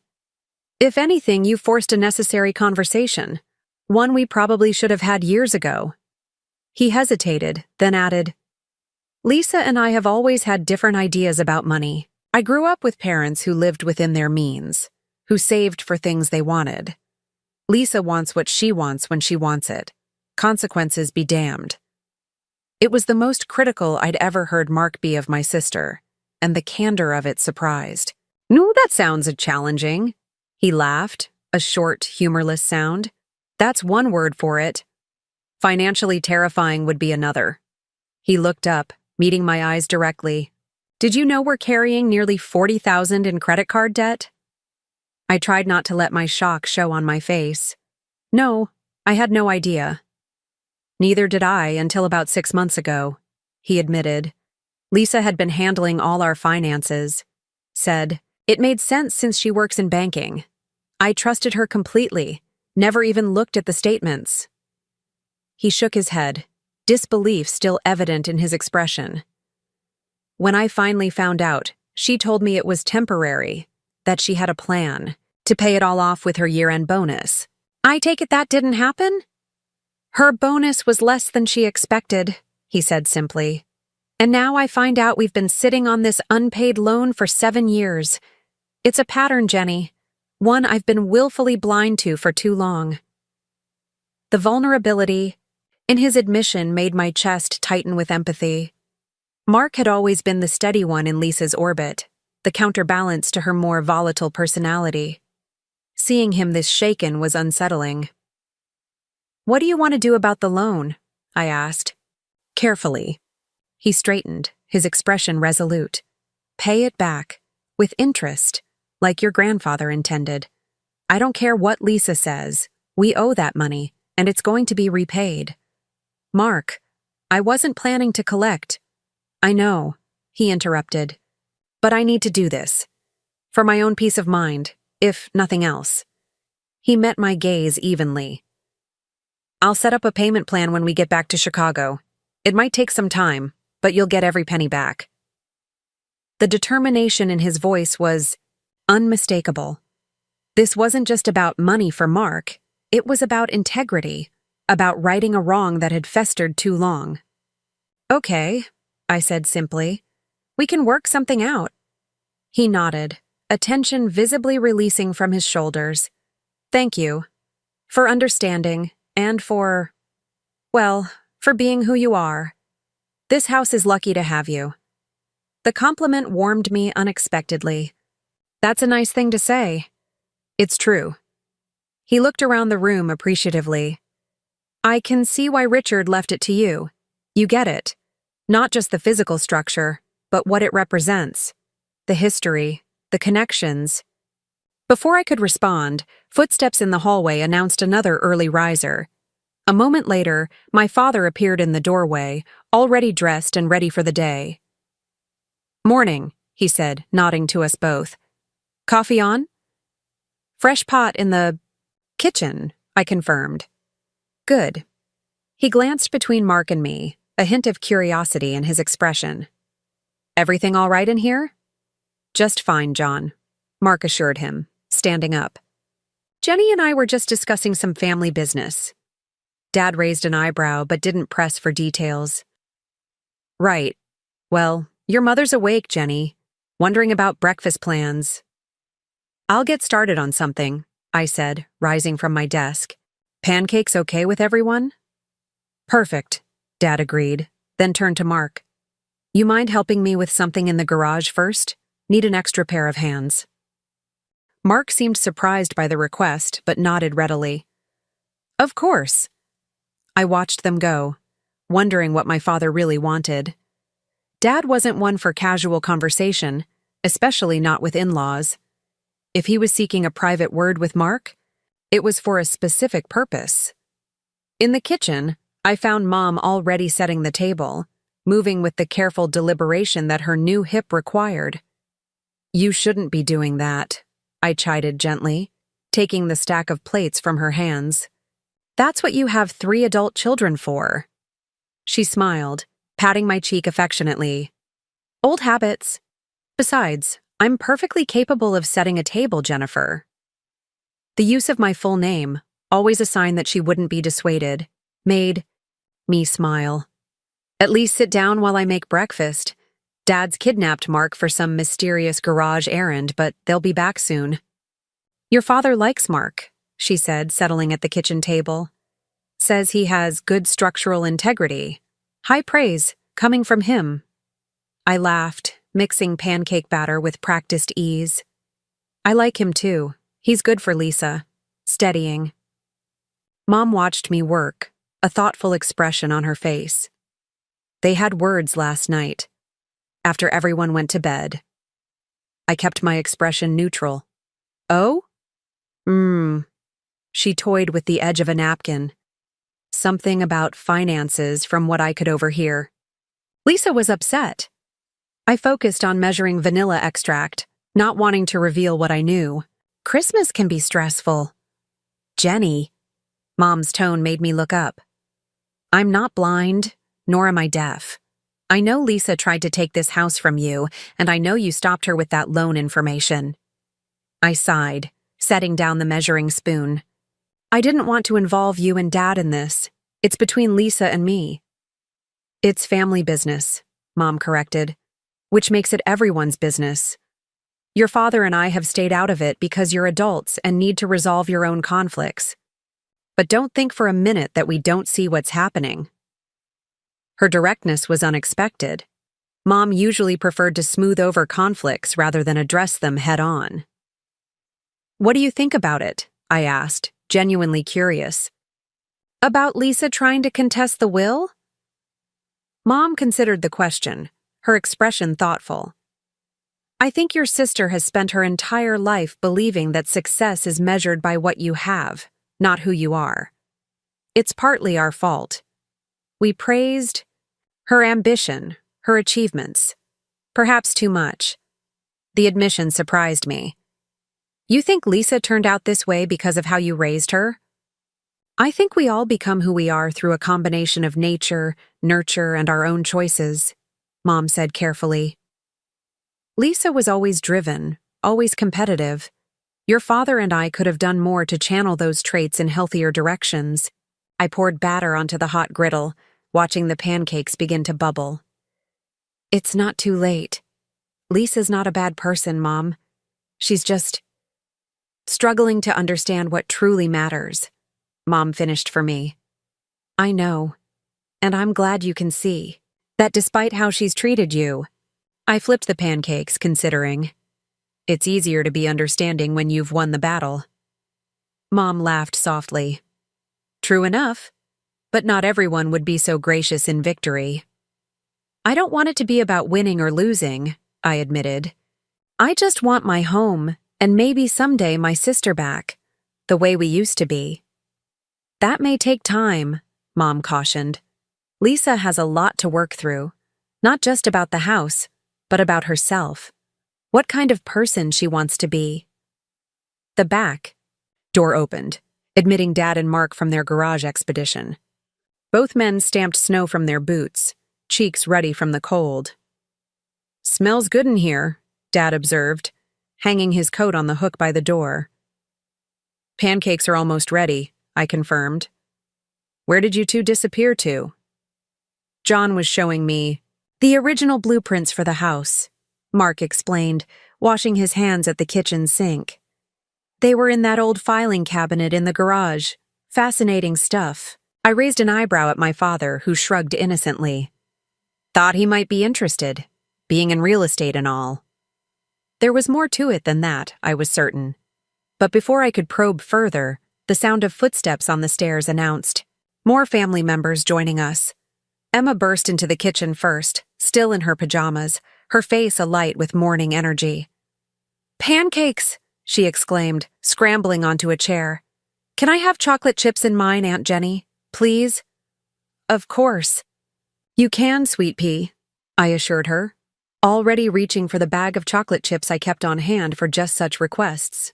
Diane followed, tying her robe as she entered. "Emma, honey, inside voice, remember? Not everyone is as wide awake as you are." "Sorry, Mommy," Emma stage whispered, making everyone smile. Michael appeared next, hair tousled from sleep, but eyes alert. "Coffee," he mumbled, making a beeline for the pot. We settled into the comfortable rhythm of a family breakfast, passing plates and syrup, discussing plans for the day. The only person missing was Lisa, a fact that didn't go unnoticed as the meal progressed. "Should someone check on her?" Mom eventually asked, glancing toward the stairs. Mark shook his head. "Let her sleep. She had a restless night." The slight hesitation told me all I needed to know about the aftermath of their discussion. I caught Mark's eye across the table, a silent question in my gaze. He gave a small nod. Everything was under control, or as much as it could be. After breakfast, the day unfolded with the lazy pace of post-holiday family time. Dad and Michael took Emma sledding on the hill behind the house, their laughter drifting back to us through the cold air. Mom and Diane settled in the living room, with books and tea, occasionally chatting but mostly enjoying the quiet companionship. Mark disappeared upstairs, presumably to check on Lisa. I used the time to catch up on work emails, responding to clients, and outlining the next steps for ongoing projects. Freelancing during the holidays was a balancing act, but one I'd grown accustomed to. The flexibility it offered was worth the occasional holiday interruption. Around noon, as I was finishing a proposal for a new client, a knock at my office. Doctor drew my attention. Lisa stood there, fully dressed but subdued, her usual polish dimmed by what looked like a sleepless night. "Can we talk?" she asked, her voice quiet but steady. "Of course." I gestured to the reading chair Mark had occupied earlier. "Come in." She entered, closing the door behind her, a sign that whatever she wanted to discuss was meant to stay between us. Instead of taking the chair, though, she moved to the window, gazing out at the snowy yard where Emma was now building a snow fort with Michael's help. "Mark told me about your conversation this morning," she said finally, her back still to me, about his plan to repay the loan.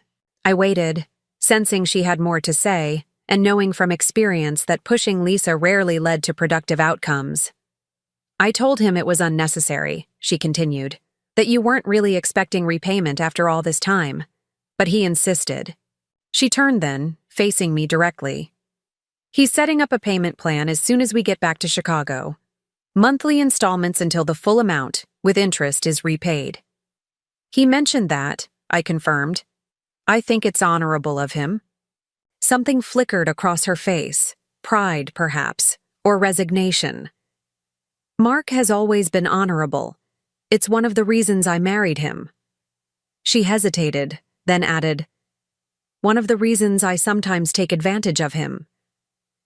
The admission, so frank and self-aware, caught me off guard. Lisa rarely acknowledged her own faults, especially not to me. "That's unusually introspective of you," I said cautiously. A ghost of a smile crossed her lips. "Don't get used to it.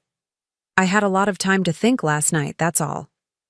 She crossed the room, finally taking the seat across from me. "I owe you an apology, Jenny." I blinked, certain I had misheard. "I'm sorry." "What?" "An apology," she repeated, looking uncomfortable but determined. "For trying to take your house. For lying about the codicil. For a lot of things, probably." I studied her face, searching for signs of insincerity or hidden agenda. Finding none, I sat back in my chair, genuinely stunned. "I don't know what to say." "You don't have to say anything," she assured me. "Just listen, okay? Because this isn't easy for me, and I'd like to get through it without interruption." I nodded, still too surprised to form a coherent response. Lisa took a deep breath, her hands clasped tightly in her lap. "I've spent most of my adult life believing that success is measured in very specific ways: career advancement, financial achievements, property ownership. It's how I was raised, how I was educated, how the world has always affirmed me." She glanced around my office, her gaze lingering on the architectural sketches. "But when Grandpa left this house to you instead of me, it disrupted that narrative." "Lisa," she held up a hand, "please, let me finish. This is important." She waited until I nodded, then continued. "At first, I told myself it was because you needed it more, that Grandpa felt sorry for you, the struggling one, the uncertain one. That made it easier to accept, because it fit my worldview. You got the house because you were less successful, not because you deserved it more." The assessment stung, but I remained silent, honoring her request to listen. But then I saw what you've done with the place, she went on. How you've preserved its character while making it functional for modern living, the careful attention to detail, the respect for its history. And I realized something uncomfortable. Grandpa didn't leave you the house because he felt sorry for you. He left it to you because he knew you would love it the way he did. Her voice caught slightly on the last words, a rare display of emotion from my normally composed sister. "The truth is, I wouldn't have done the same," she admitted. "I would have gutted it, modernized everything. probably flipped it for a profit as soon as the market was favorable. Because that's how I see property, as an investment, not a legacy. She met my gaze directly. Grandpa knew that, and he made his choice. Accordingly, the honesty in her assessment left me momentarily speechless. Lisa had always been perceptive about others, but rarely so clear-eyed about herself. I don't know what to say, I admitted finally. Except, thank you for understanding.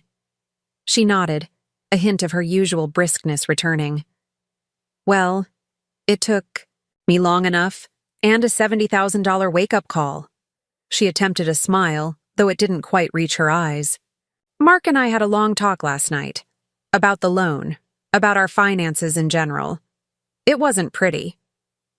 I'm sorry, I said, meaning it. I never wanted to cause problems between you two. You didn't, she assured me. If anything, you forced a conversation we should have had years ago. She sighed, running a hand through her perfectly styled hair, a small but telling sign of her distress. We've been living beyond our means for a long time. The credit card debt, the unpaid loan. It's all part of a pattern I've been unwilling to acknowledge. I hesitated, not wanting to overstep but feeling I should offer something. If you need help with financial planning, I know someone. A friend from college who specializes in debt management. She's helped a lot of people get back on track. Lisa looked up, surprise evident in her expression. You'd do that? Help us? After everything? Of course I would, I said simply. You're my sister, Lisa. That matters more than any disagreement about property or inheritances. She was quiet for a moment, absorbing this. I haven't been a very good sister to you, have I? The question hung in the air between us, heavy with years of competition and missed connections. I could have answered with brutal honesty, could have listed all the ways she had hurt or dismissed me over the years. But looking at her now, Lisa, who never admitted weakness, sitting in my office with her guard down, I chose a different path. We've both made mistakes, I said carefully. But we're here now, having this conversation. That counts for something.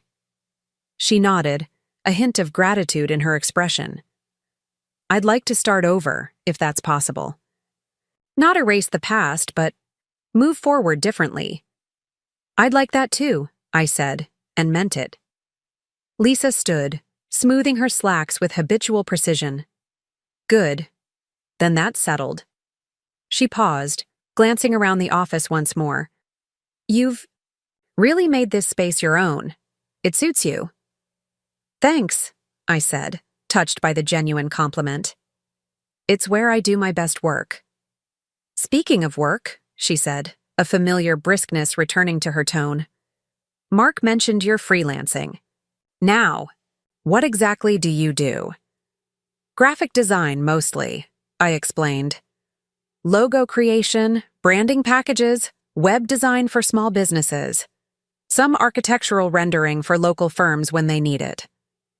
She raised an eyebrow, looking intrigued despite herself. And that's sustainable? Financially, I mean? It was before the layoff, I admitted. I'm still building back up to a full client roster, but yes, it's viable. I enjoy the variety and the freedom to choose projects that interest me. Lisa nodded, processing this in the analytical way she approached all information. Have you considered corporate clients? They pay better than small businesses, and the contracts tend to be more stable. I shrugged. I've worked with a few, but it's not really my focus. I prefer helping local businesses develop their visual identity. It's more personal, more creative.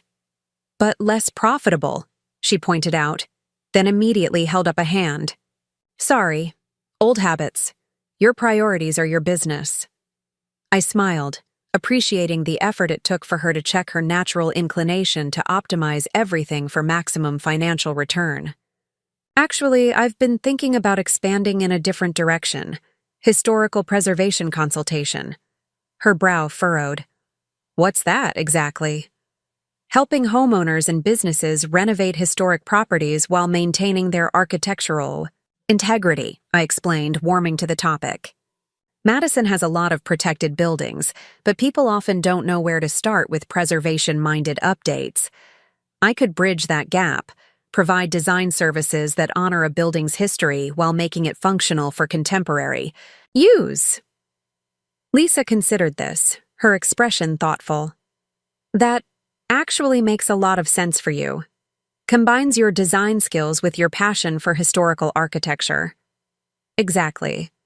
I was surprised by her understanding, having expected the usual dismissal of any career path that didn't prioritize profit above all else. You should talk to Diane's brother, she suggested. He's in real estate development in Milwaukee, specializes in converting historic buildings into modern spaces. Could be a good connection. The offer of help, so casual yet genuine, felt like another small bridge being rebuilt between us. That would be great, actually. Thanks. She nodded, then glanced at her watch. I should finish packing. Mark wants to get on the road by 2. Beat the worst of the holiday traffic back to Chicago. You're leaving today? I couldn't hide my surprise. I thought you were staying through tomorrow. Change of plans, she said vaguely. Work stuff came up, but we'll try to visit again soon. Maybe in the spring, when you can show us what you've done with the garden. She hesitated, then added, if that's okay with you. Of course it is, I assured her. You're always welcome here, Lisa. This is still your family home, even if I'm the one who lives in it.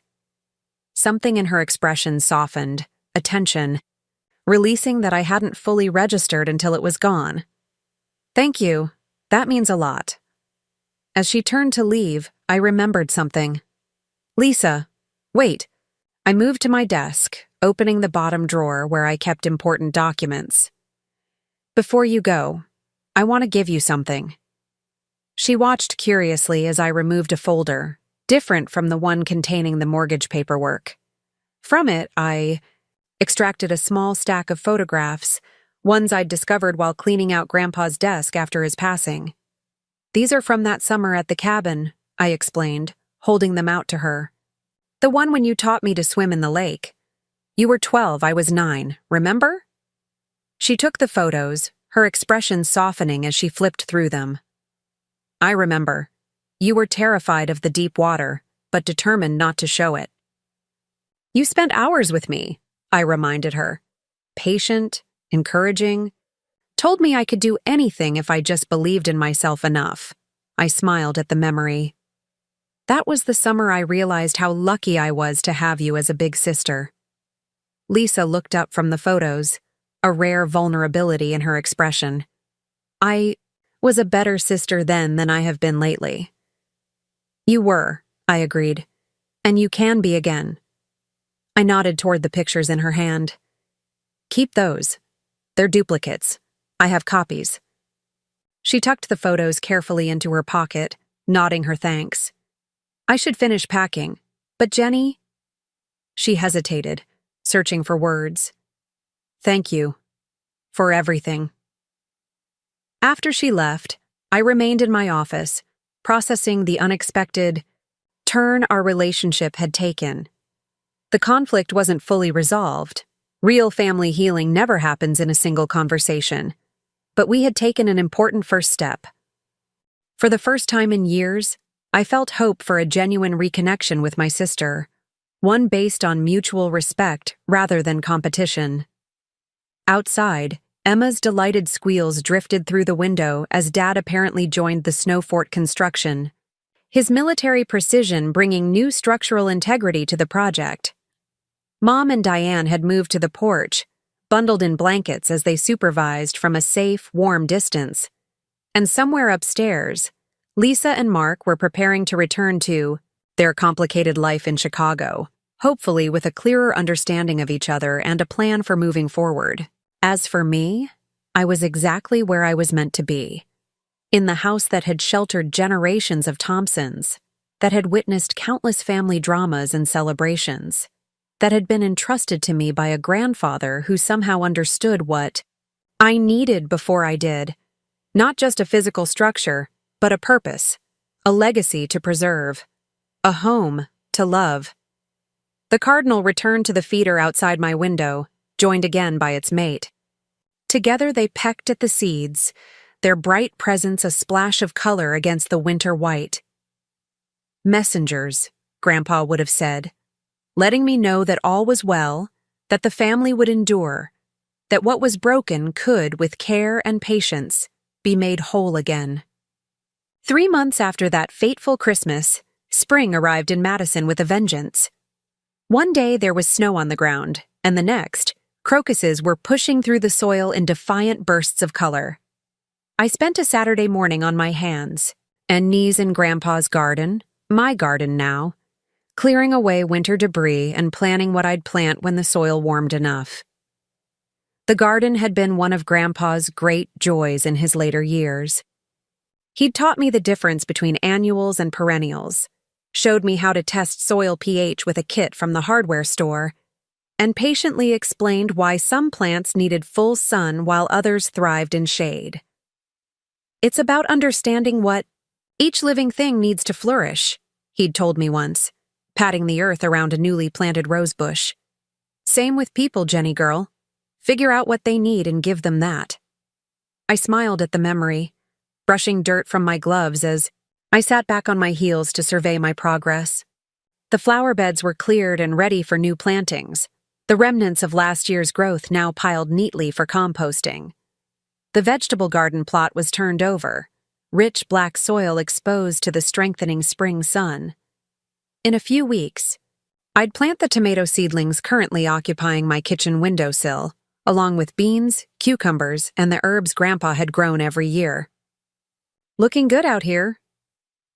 I turned to find Michael crossing the lawn toward me, a cardboard tray with 2 coffee cups in one hand and Emma's small hand in the other. My niece broke free the moment she spotted me, racing across the grass with the boundless energy of a 3-year-old. Aunt Jenny, we brought coffee and donuts, and I'm going to help in the garden. I laughed, setting aside my trowel to catch her in a hug, careful not to get too much dirt on her bright pink jacket. Well, that sounds like exactly what I need. This morning. Did you bring your gardening gloves? She nodded enthusiastically, pulling a pair of tiny pink gloves from her pocket, a Christmas gift from me that she'd proudly shown off during every video call since. Perfect, I said, giving her another squeeze before releasing her. Why don't you start collecting sticks over by the fence while I talk to your dad for a minute? Emma needed no further encouragement, dashing off toward the fence line with single-minded determination. I stood, brushing dirt from my knees as Michael approached with the coffee. Sorry to drop in unannounced, he said, handing me a cup. We were in the neighborhood for Emma's friend's birthday party, and she insisted on seeing Aunt Jenny's garden. You never need to apologize for bringing coffee and that little ray of sunshine, I assured him, taking a grateful sip. Perfect. Timing, actually. I was just about to take a break. We settled on the wooden bench Grandpa had built near the apple tree, watching as Emma diligently gathered twigs, singing to herself as she worked. So, Michael said after a moment, how are you doing? Really? I glanced at him, noting the concern behind the casual question. I'm good, actually. Busy with work, making progress on the house, no major disasters to report. And the job situation? I smiled, understanding his real concern. After Christmas, Michael had called weekly, clearly worried about my financial stability in the wake of Lisa's revelations about the house and the mortgage. Better than expected, I told him. That preservation consultation idea I mentioned? It's taking off. I've got 3 clients already, all historic homeowners looking for guidance on period-appropriate renovations. Plus, I just landed a contract with the Madison Historical Society to design their new website and branding materials. Michael's eyebrows rose in genuine surprise. That's fantastic, Jenny. Sounds like you've found your niche. I think I have, I agreed, feeling the quiet satisfaction that came with doing work I genuinely loved. It combines all my interests: design, architecture, history, and the best part is, I can work from home, which means lower overhead and more time for my own renovation projects. Smart, he nodded approvingly. And speaking of renovations, the place looks great. What's new since Christmas? I gestured toward the house, pride welling up as I surveyed my ongoing work. Finished the upstairs bathroom finally, period-appropriate fixtures but modern plumbing. And I've started stripping the woodwork in the dining room. The previous owners painted over the original oak trim, if you can believe it. Michael winced in the way only a fellow old house enthusiast would understand. Criminal. But if anyone can bring it back to its former glory, it's you. We sat in comfortable silence for a moment, watching Emma methodically arrange her stick collection by size. Have you heard from Lisa? Michael asked finally, his tone carefully neutral. I nodded, wrapping my hands around the warm coffee cup. We talk every couple of weeks. She and Mark came up for a weekend in February, actually. Really? Michael couldn't hide his surprise. How did that go? Better than I expected, I admitted. They helped me strip wallpaper in the guest bedroom. Lisa's surprisingly good at detail work when she puts her mind to it. Huh.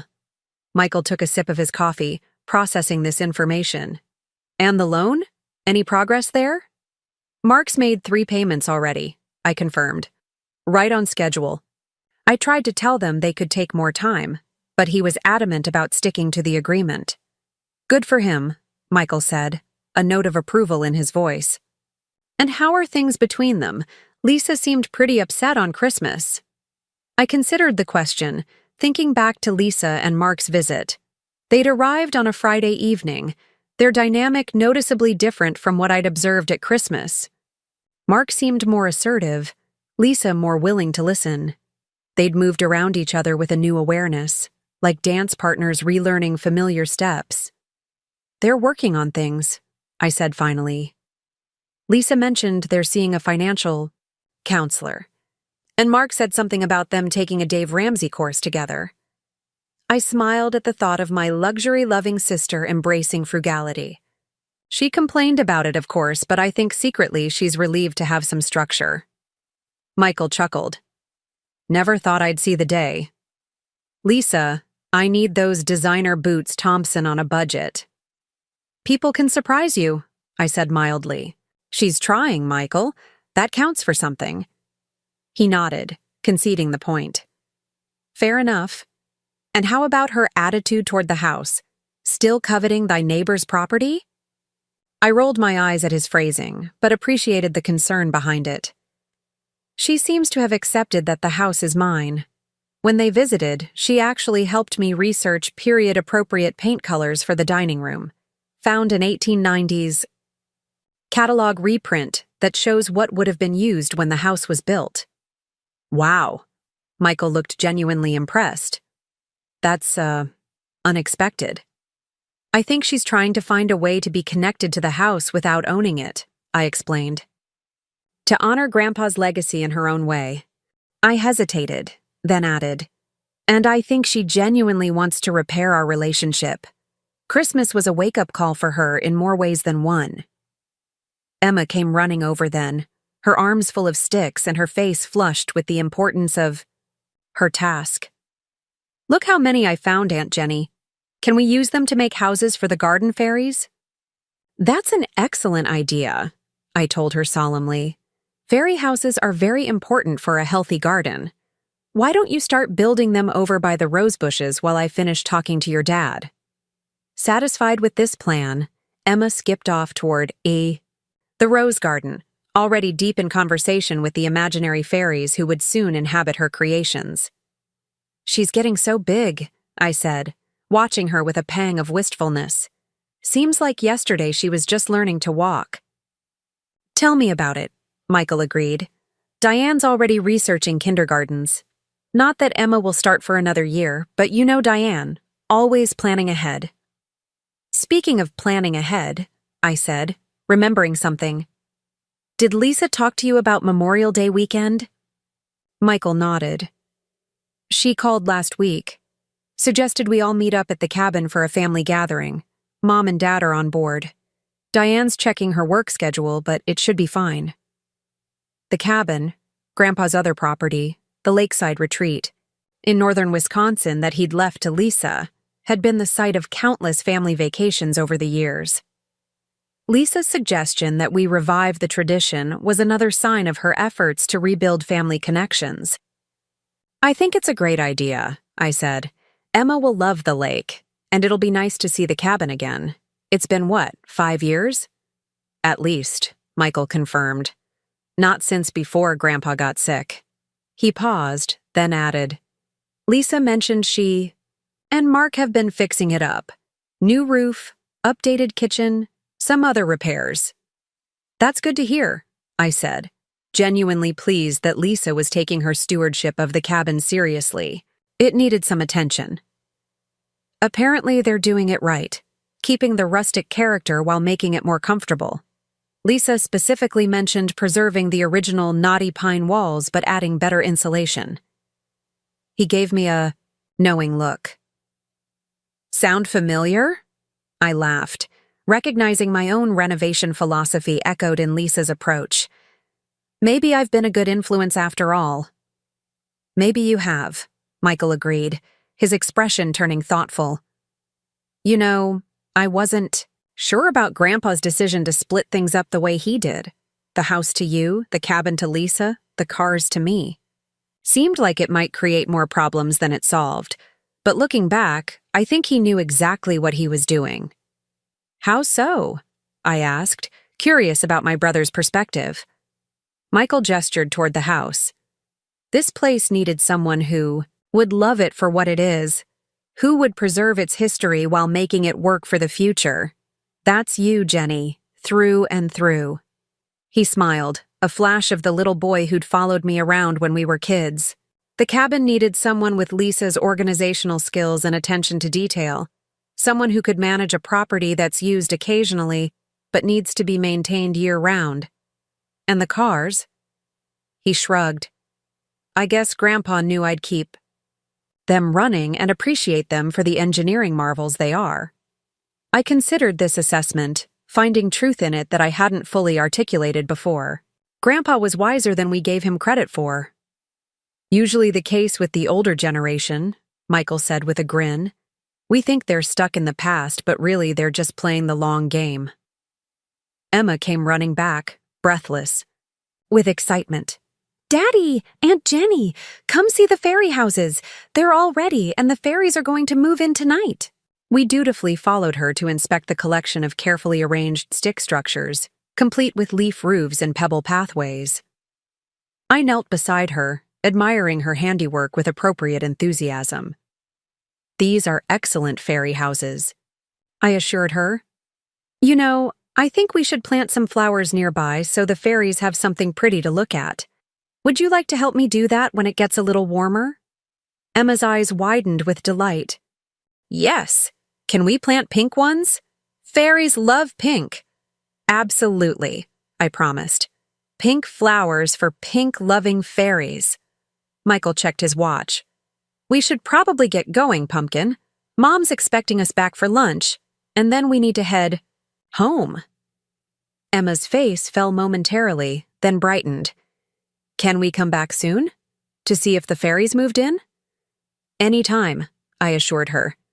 "The fairies and I will be here waiting for you."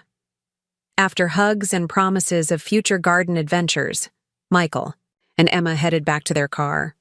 I watched them go, Emma still chattering excitedly about her fairy houses, Michael listening with the patient attention of a devoted father. Alone again, I returned to my gardening, finding comfort in the rhythmic work of preparing soil and planting plantings. There was something deeply satisfying about continuing Grandpa's traditions, about putting my hands in the same earth he had tended for decades. A text message alert interrupted my thoughts. I pulled off my gloves and fished my phone from my pocket, surprised to see Lisa's name on the screen. "Just confirming Memorial Day at the cabin. Mom says you're in? Bringing anything special from the garden for the weekend? L." The casual tone, the friendly inquiry about my garden, these were small but meaningful signs of Lisa's efforts to rebuild our relationship. I texted back quickly, "Count me in. We'll bring fresh herbs if they're up by then. Looking forward to seeing the cabin renovations." Her response came almost immediately. "Great. Working on the bathroom now. Keeping the clawfoot tub but updating. The plumbing. Sound familiar?" I smiled at the gentle self-mockery in her message, the acknowledgement that she was following in my renovation footsteps. Progress, indeed. Tucking my phone away, I returned to my gardening with renewed energy. The spring air was crisp but warming, the soil rich and promising beneath my hands.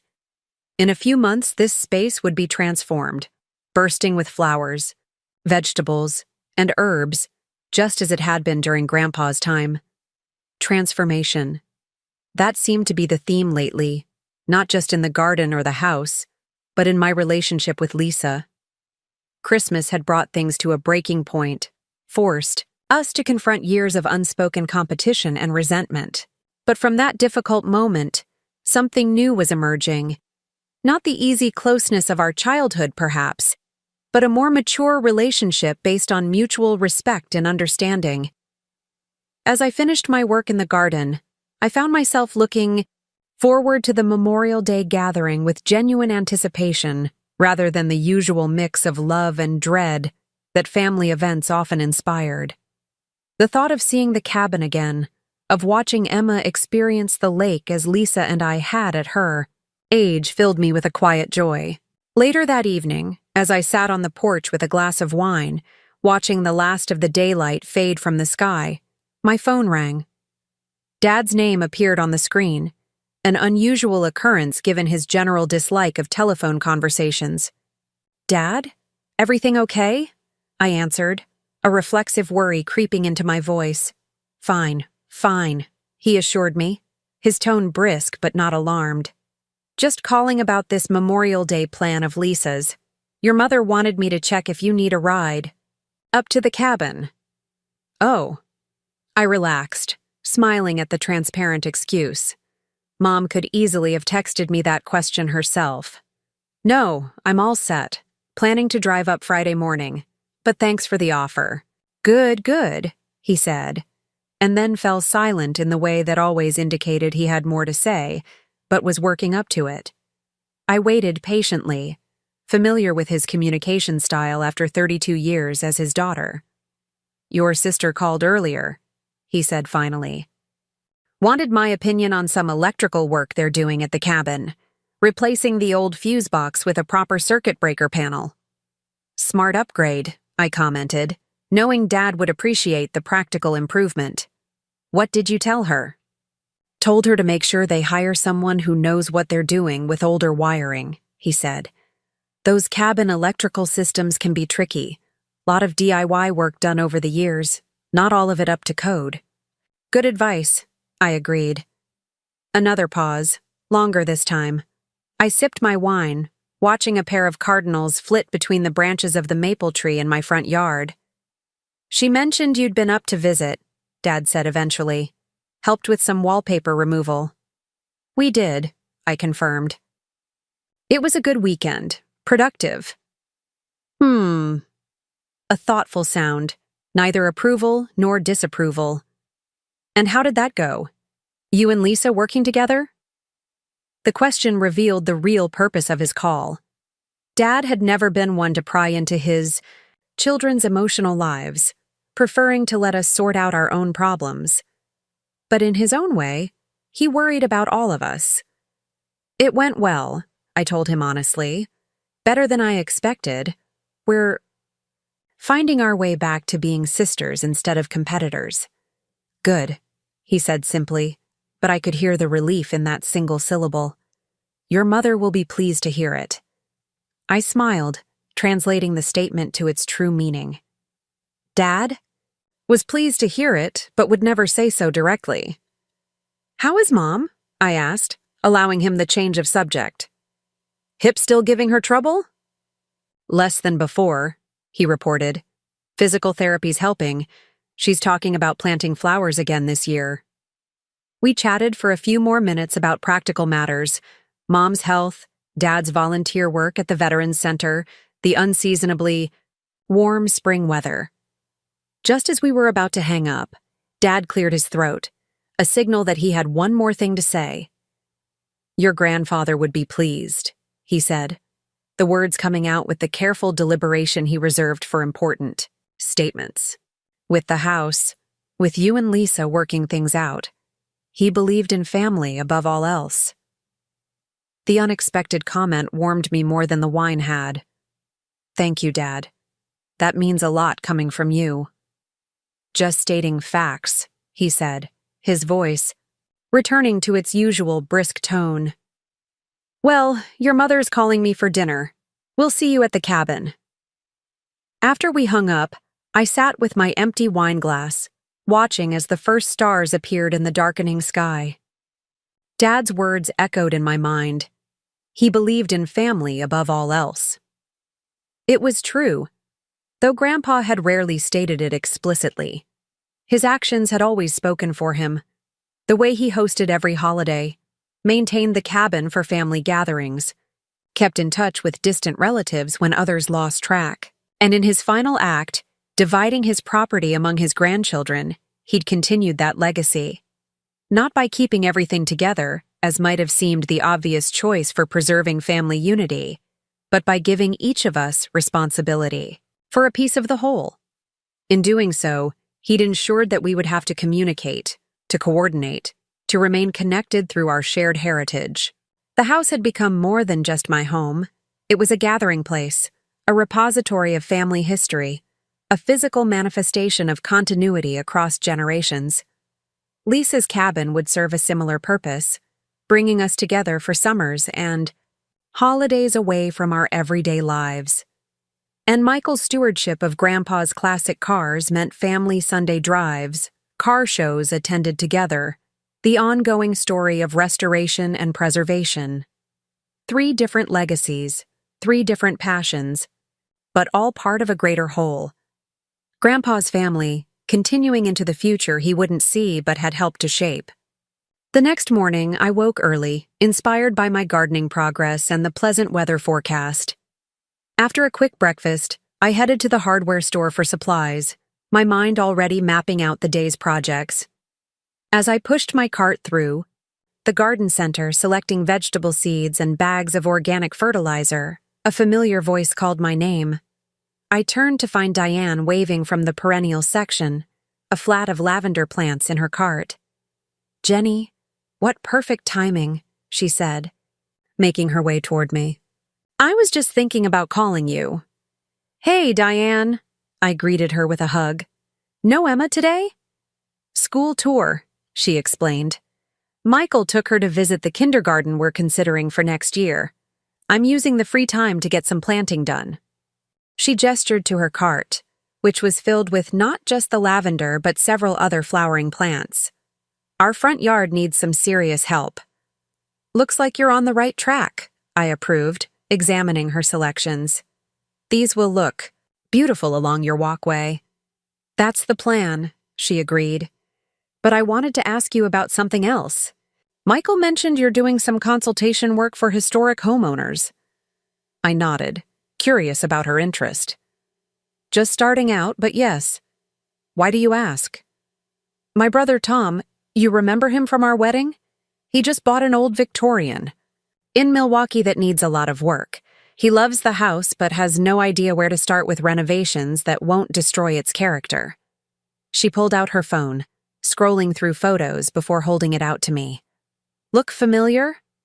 I took the phone, examining the images of a classic Queen Anne with impressive woodwork, original stained glass, and sadly outdated electrical and plumbing systems, exactly the kind of property I'd been hoping to consult on.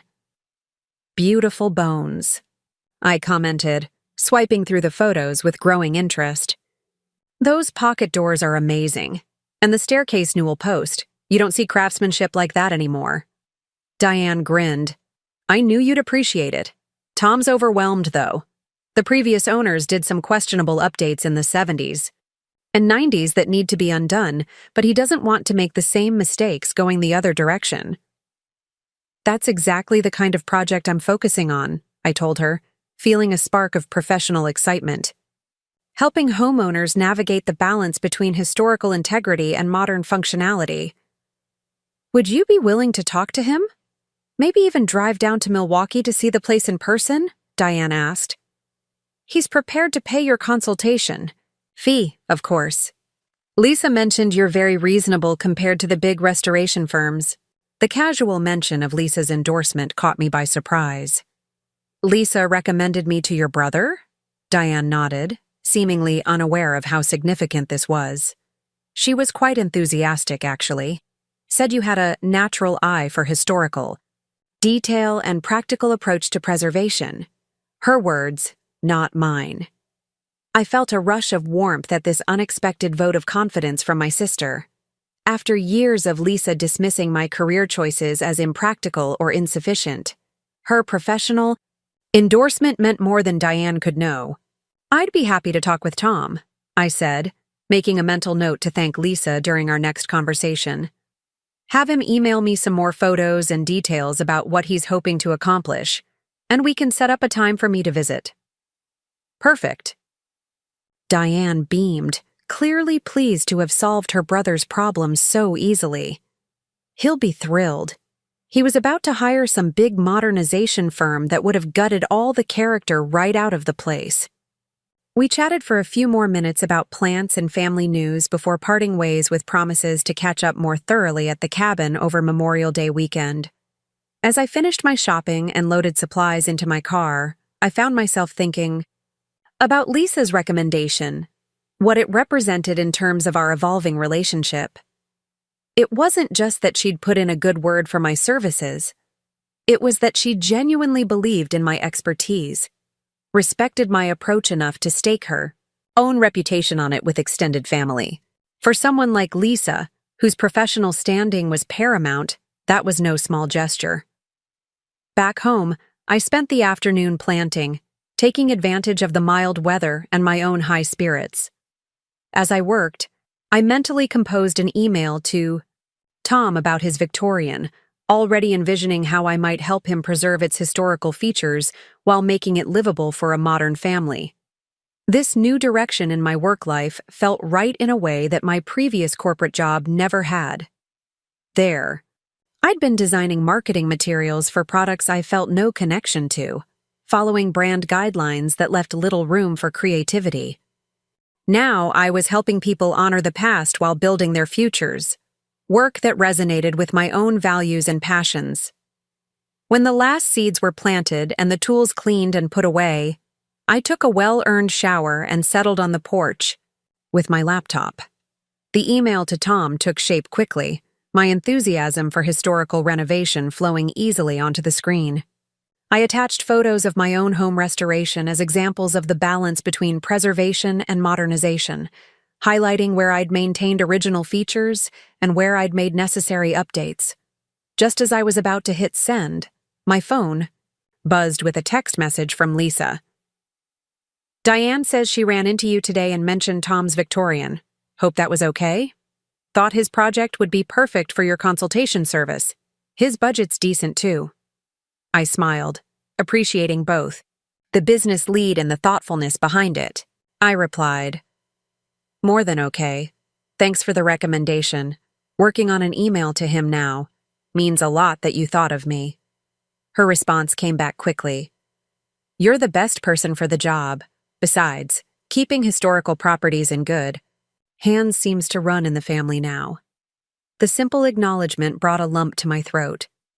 From Lisa, it was as good as saying she'd been wrong and I'd been right about the house, about Grandpa's choice to leave it to me. I completed the email to Tom and sent it, then leaned back in my porch chair, watching as twilight settled over. My front yard. The spring flowers I'd planted years ago were beginning to emerge, perennials returning with the reliable magic of the changing seasons. The house behind me, solid and welcoming, had stood for over a century, witnessing the passage of generations, the ebb and flow of family dynamics. It had been Grandpa's haven, then briefly his burden as age made maintenance difficult, and now it was my joy and purpose. Lisa had seen the house as a possession to be acquired, a prize in the ongoing competition of our adult lives. But somewhere, between Christmas and now, she'd come to understand what Grandpa had known all along, that this place wasn't just a structure of wood and stone, but a vessel for family history, a testament to continuity and care across generations. As darkness fell and the first stars appeared in the spring sky, I felt a deep contentment settle over me.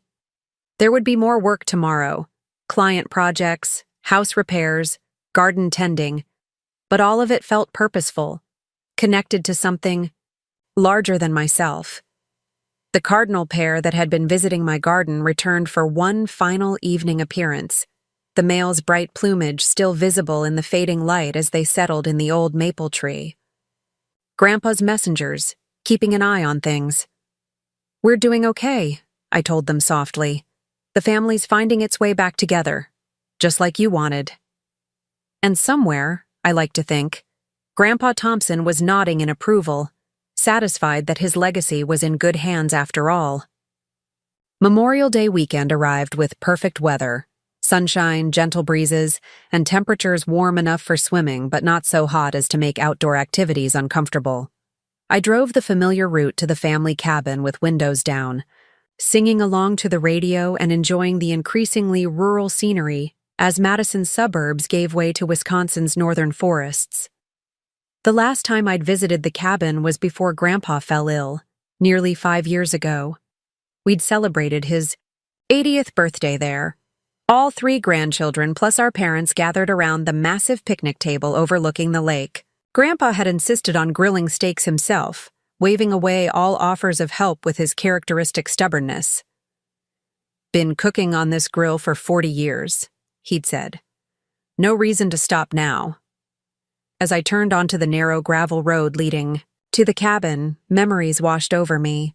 Summer vacations spent swimming in the clear lake waters, nights around the campfire telling ghost stories, rainy days playing board games on the screened porch while thunderstorms raged outside.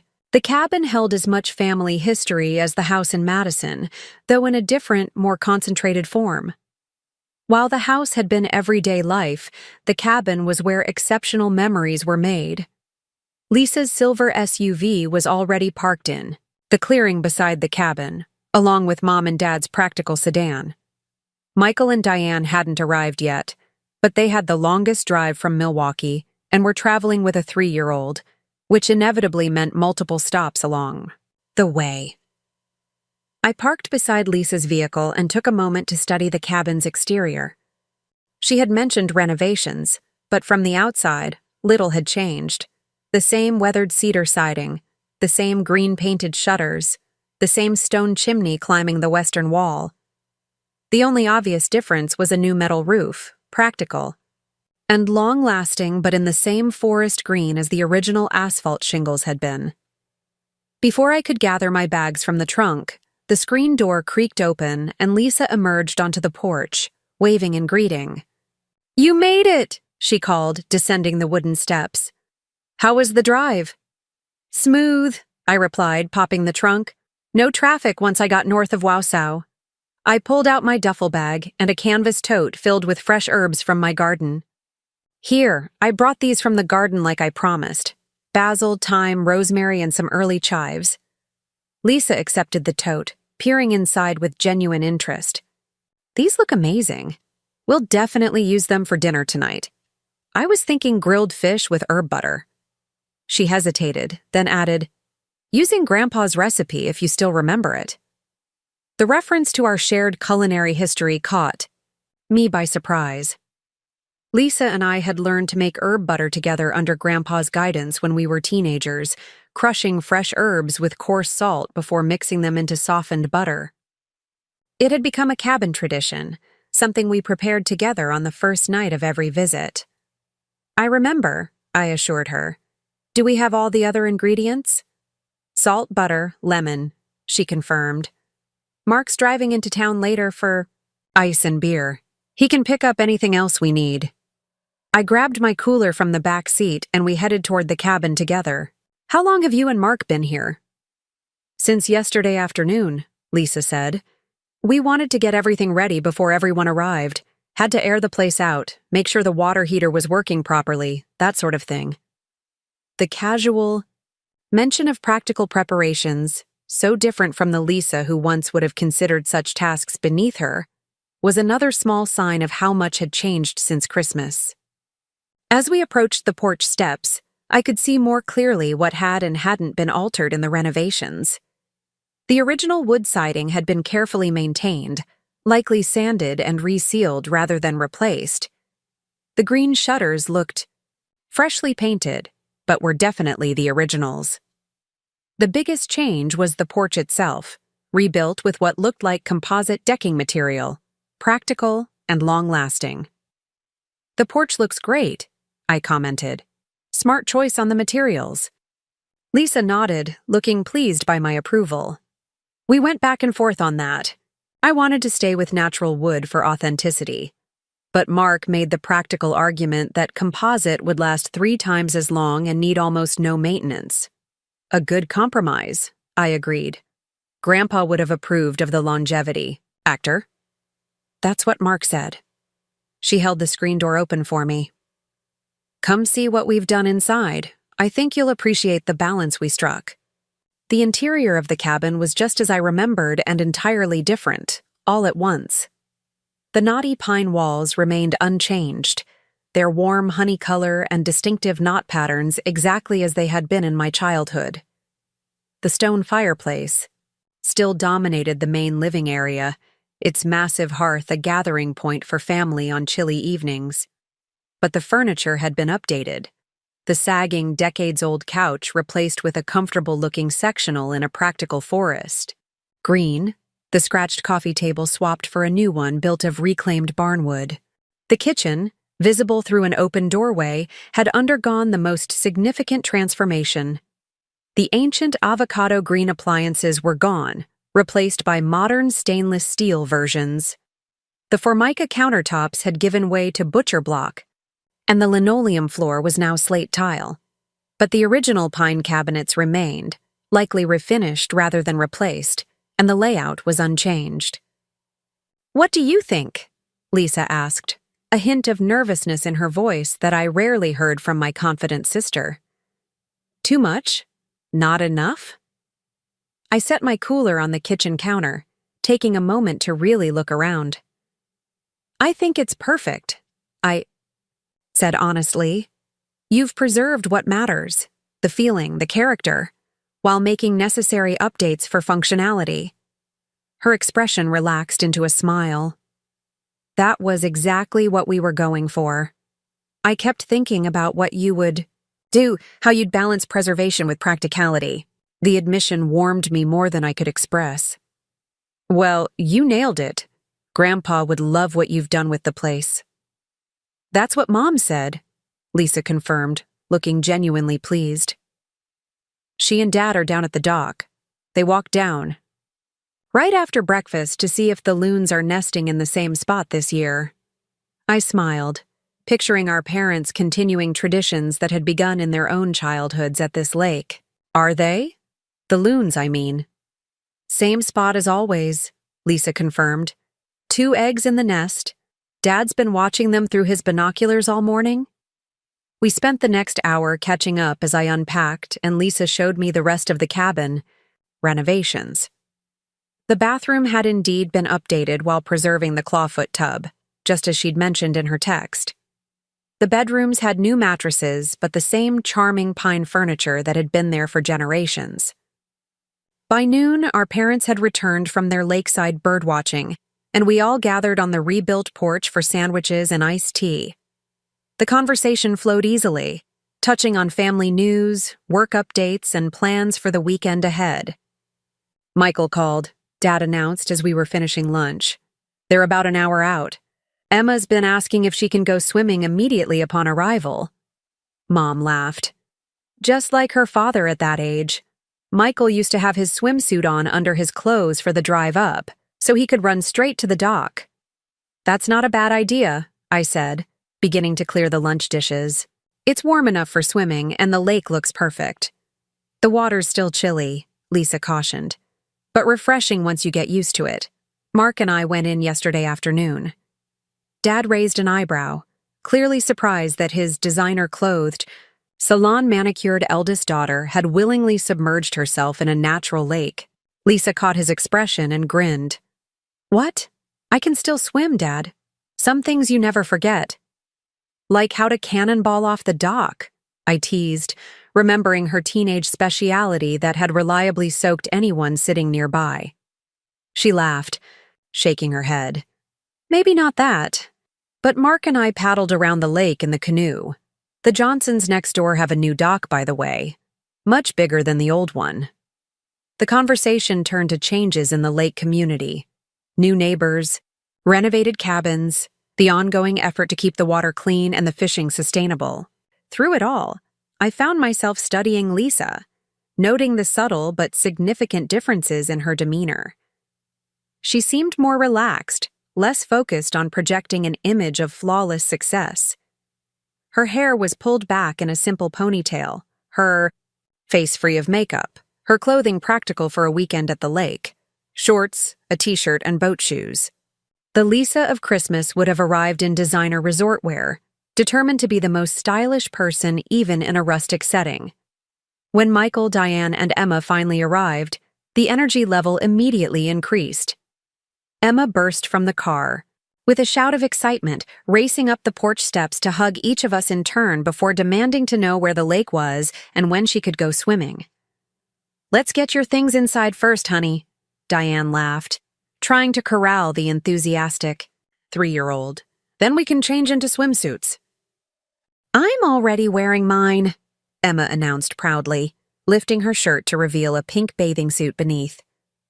"Daddy said I could put it on at the last rest stop." Michael shrugged, grinning as he unloaded bags from their SUV. Some traditions need to be passed down. Within 30 minutes, we had all changed into swimwear and made our way down to the dock. Emma, safely encased in floaties and a life jacket despite her protests that she was practically a fish, was the first in the water, squealing at the initial chill before declaring it the best lake ever. The adults followed at a more measured pace. Dad, never one for prolonged swimming, waded in up to his knees before declaring that sufficient and retreating to a deck chair with his binoculars to resume loon watching. Mom ventured further, floating serenely on her back in the deeper water. Michael and Diane took turns swimming with Emma between them, teaching her to kick and blow bubbles. Lisa and I found ourselves at the end of the dock, dangling our feet in the water as we had countless times in our youth. "Remember how Grandpa used to swim all the way to the floating platform and back, even in his 70s? Lisa asked, gazing across the lake to where the wooden raft still bobbed about 100 yards offshore. "Every morning, rain or shine," I nodded. He said it was better than coffee for waking up the system. "Think we should try it? For old time's sake?" I looked at her in surprise. The swim to the platform had been a rite of passage when we were children, the ultimate test of endurance and bravery. Lisa had achieved it a year before I did, a fact she'd never let me forget. "Race you there?" I suggested, the competitive spirit of childhood rising unexpectedly. Her eyes lit up with the familiar spark of challenge.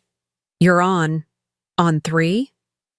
We counted together, then dove into the clear lake water simultaneously. The shock of cold was invigorating, washing away the last of the drive's stiffness and the lingering hesitancy between us. We fell naturally into the rhythm of swimming, Lisa's more efficient crawl pulling her slightly ahead of my steadier breaststroke.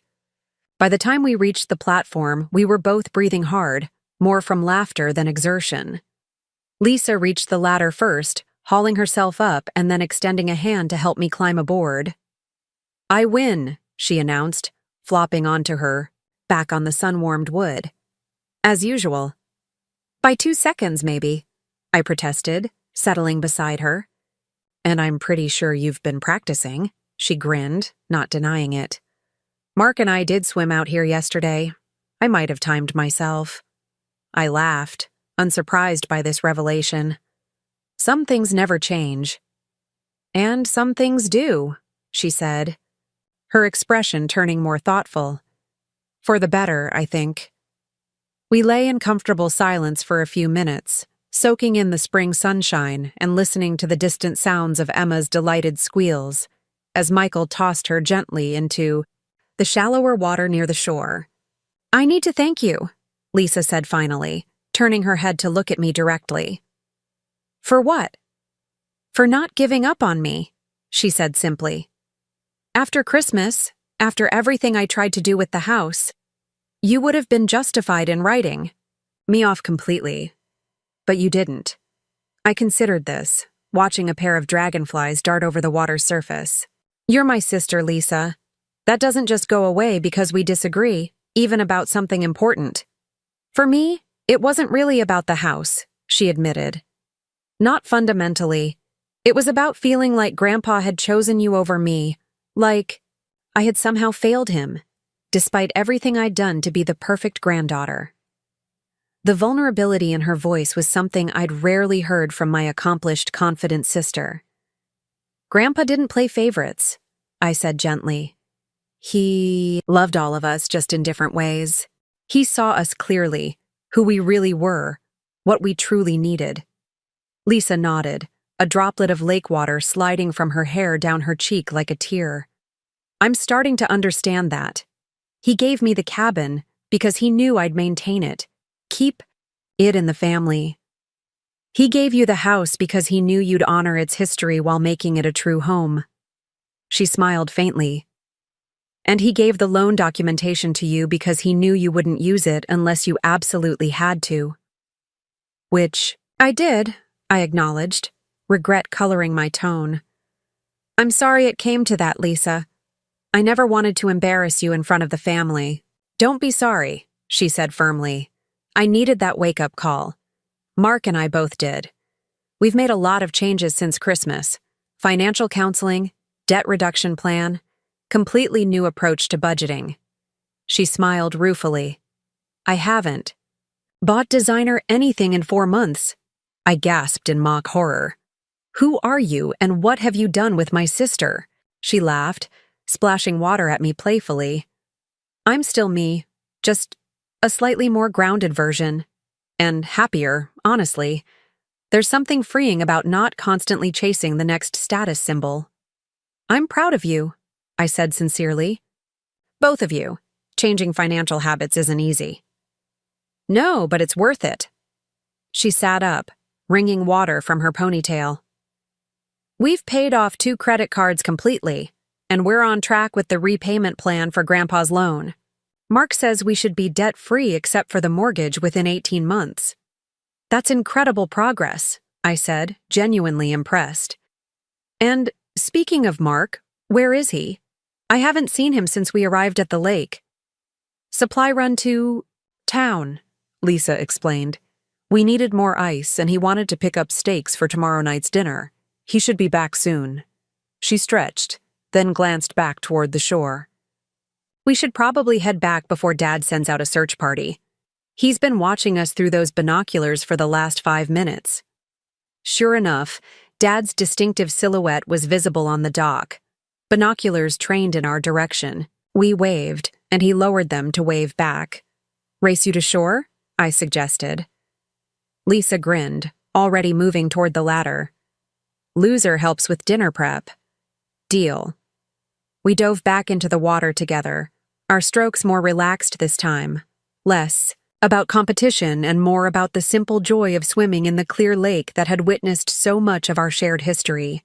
Lisa still reached the dock first, but only just, and we both collapsed on the sun-warmed boards, laughing and breathless. "Thought you two might have decided to swim to Canada," Dad commented dryly, offering each of us a towel. "Considering it," I joked, wrapping the towel around my shoulders. "But we didn't want to miss Mom's famous potato salad." The rest of the day unfolded with the relaxed rhythm that only family gatherings in familiar places can achieve. Mark returned with supplies, and we all helped prepare dinner. Grilled fish with the herb butter Lisa and I made together, just as Grandpa had taught us. Emma helped set the picnic table, arranging wildflowers in a mason jar as a centerpiece with Diane's guidance. As we gathered around the table that evening, the setting sun casting golden light across the lake, I found myself filled with a profound sense of rightness. The cabin, like the house in Madison, was more than just a structure. It was a vessel for family memories, a link between past and future generations. Lisa caught my eye across the table and raised her glass in a subtle private toast. I raised mine in return, acknowledging what didn't need to be said aloud.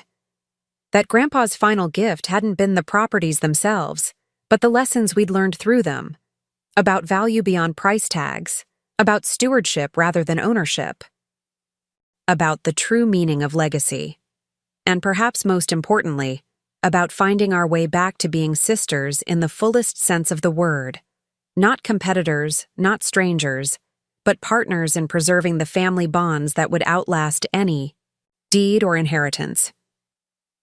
As night fell and stars appeared above the lake, we built a campfire in the stone ring near the shore.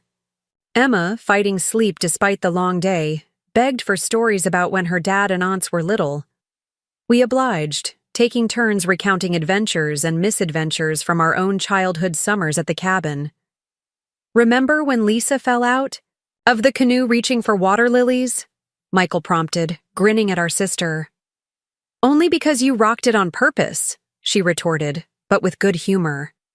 And then Jenny jumped in to save me, even though I was already standing in waist-deep water. "I was being heroic," I protested. "How was I supposed to know we were in the shallows?" The stories continued as the fire burned down to embers, our shared history weaving us closer together with each remembered tale.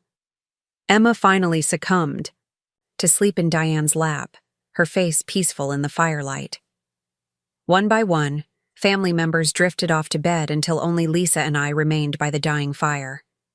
"This was a good idea," I said quietly, watching the last flames flicker among the coals. "Coming back to the cabin together."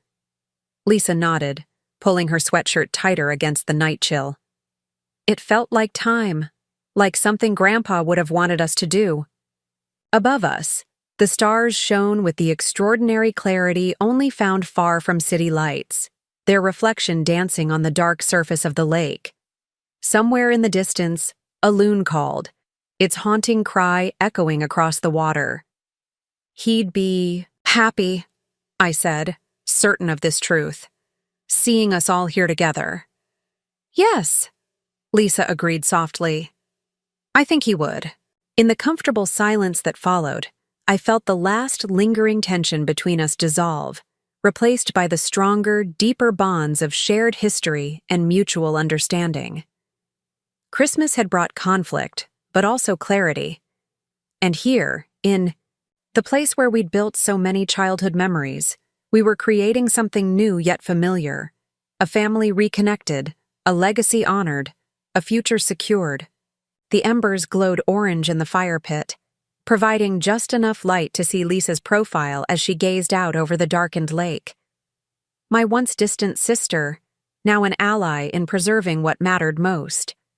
Not the properties themselves, but what they represented: continuity, care, and the enduring connections that make a family whole. Up next, you've got 2 more standout stories right on your screen. If this one hit the mark, you won't want to pass these up. Just click and check them. Out!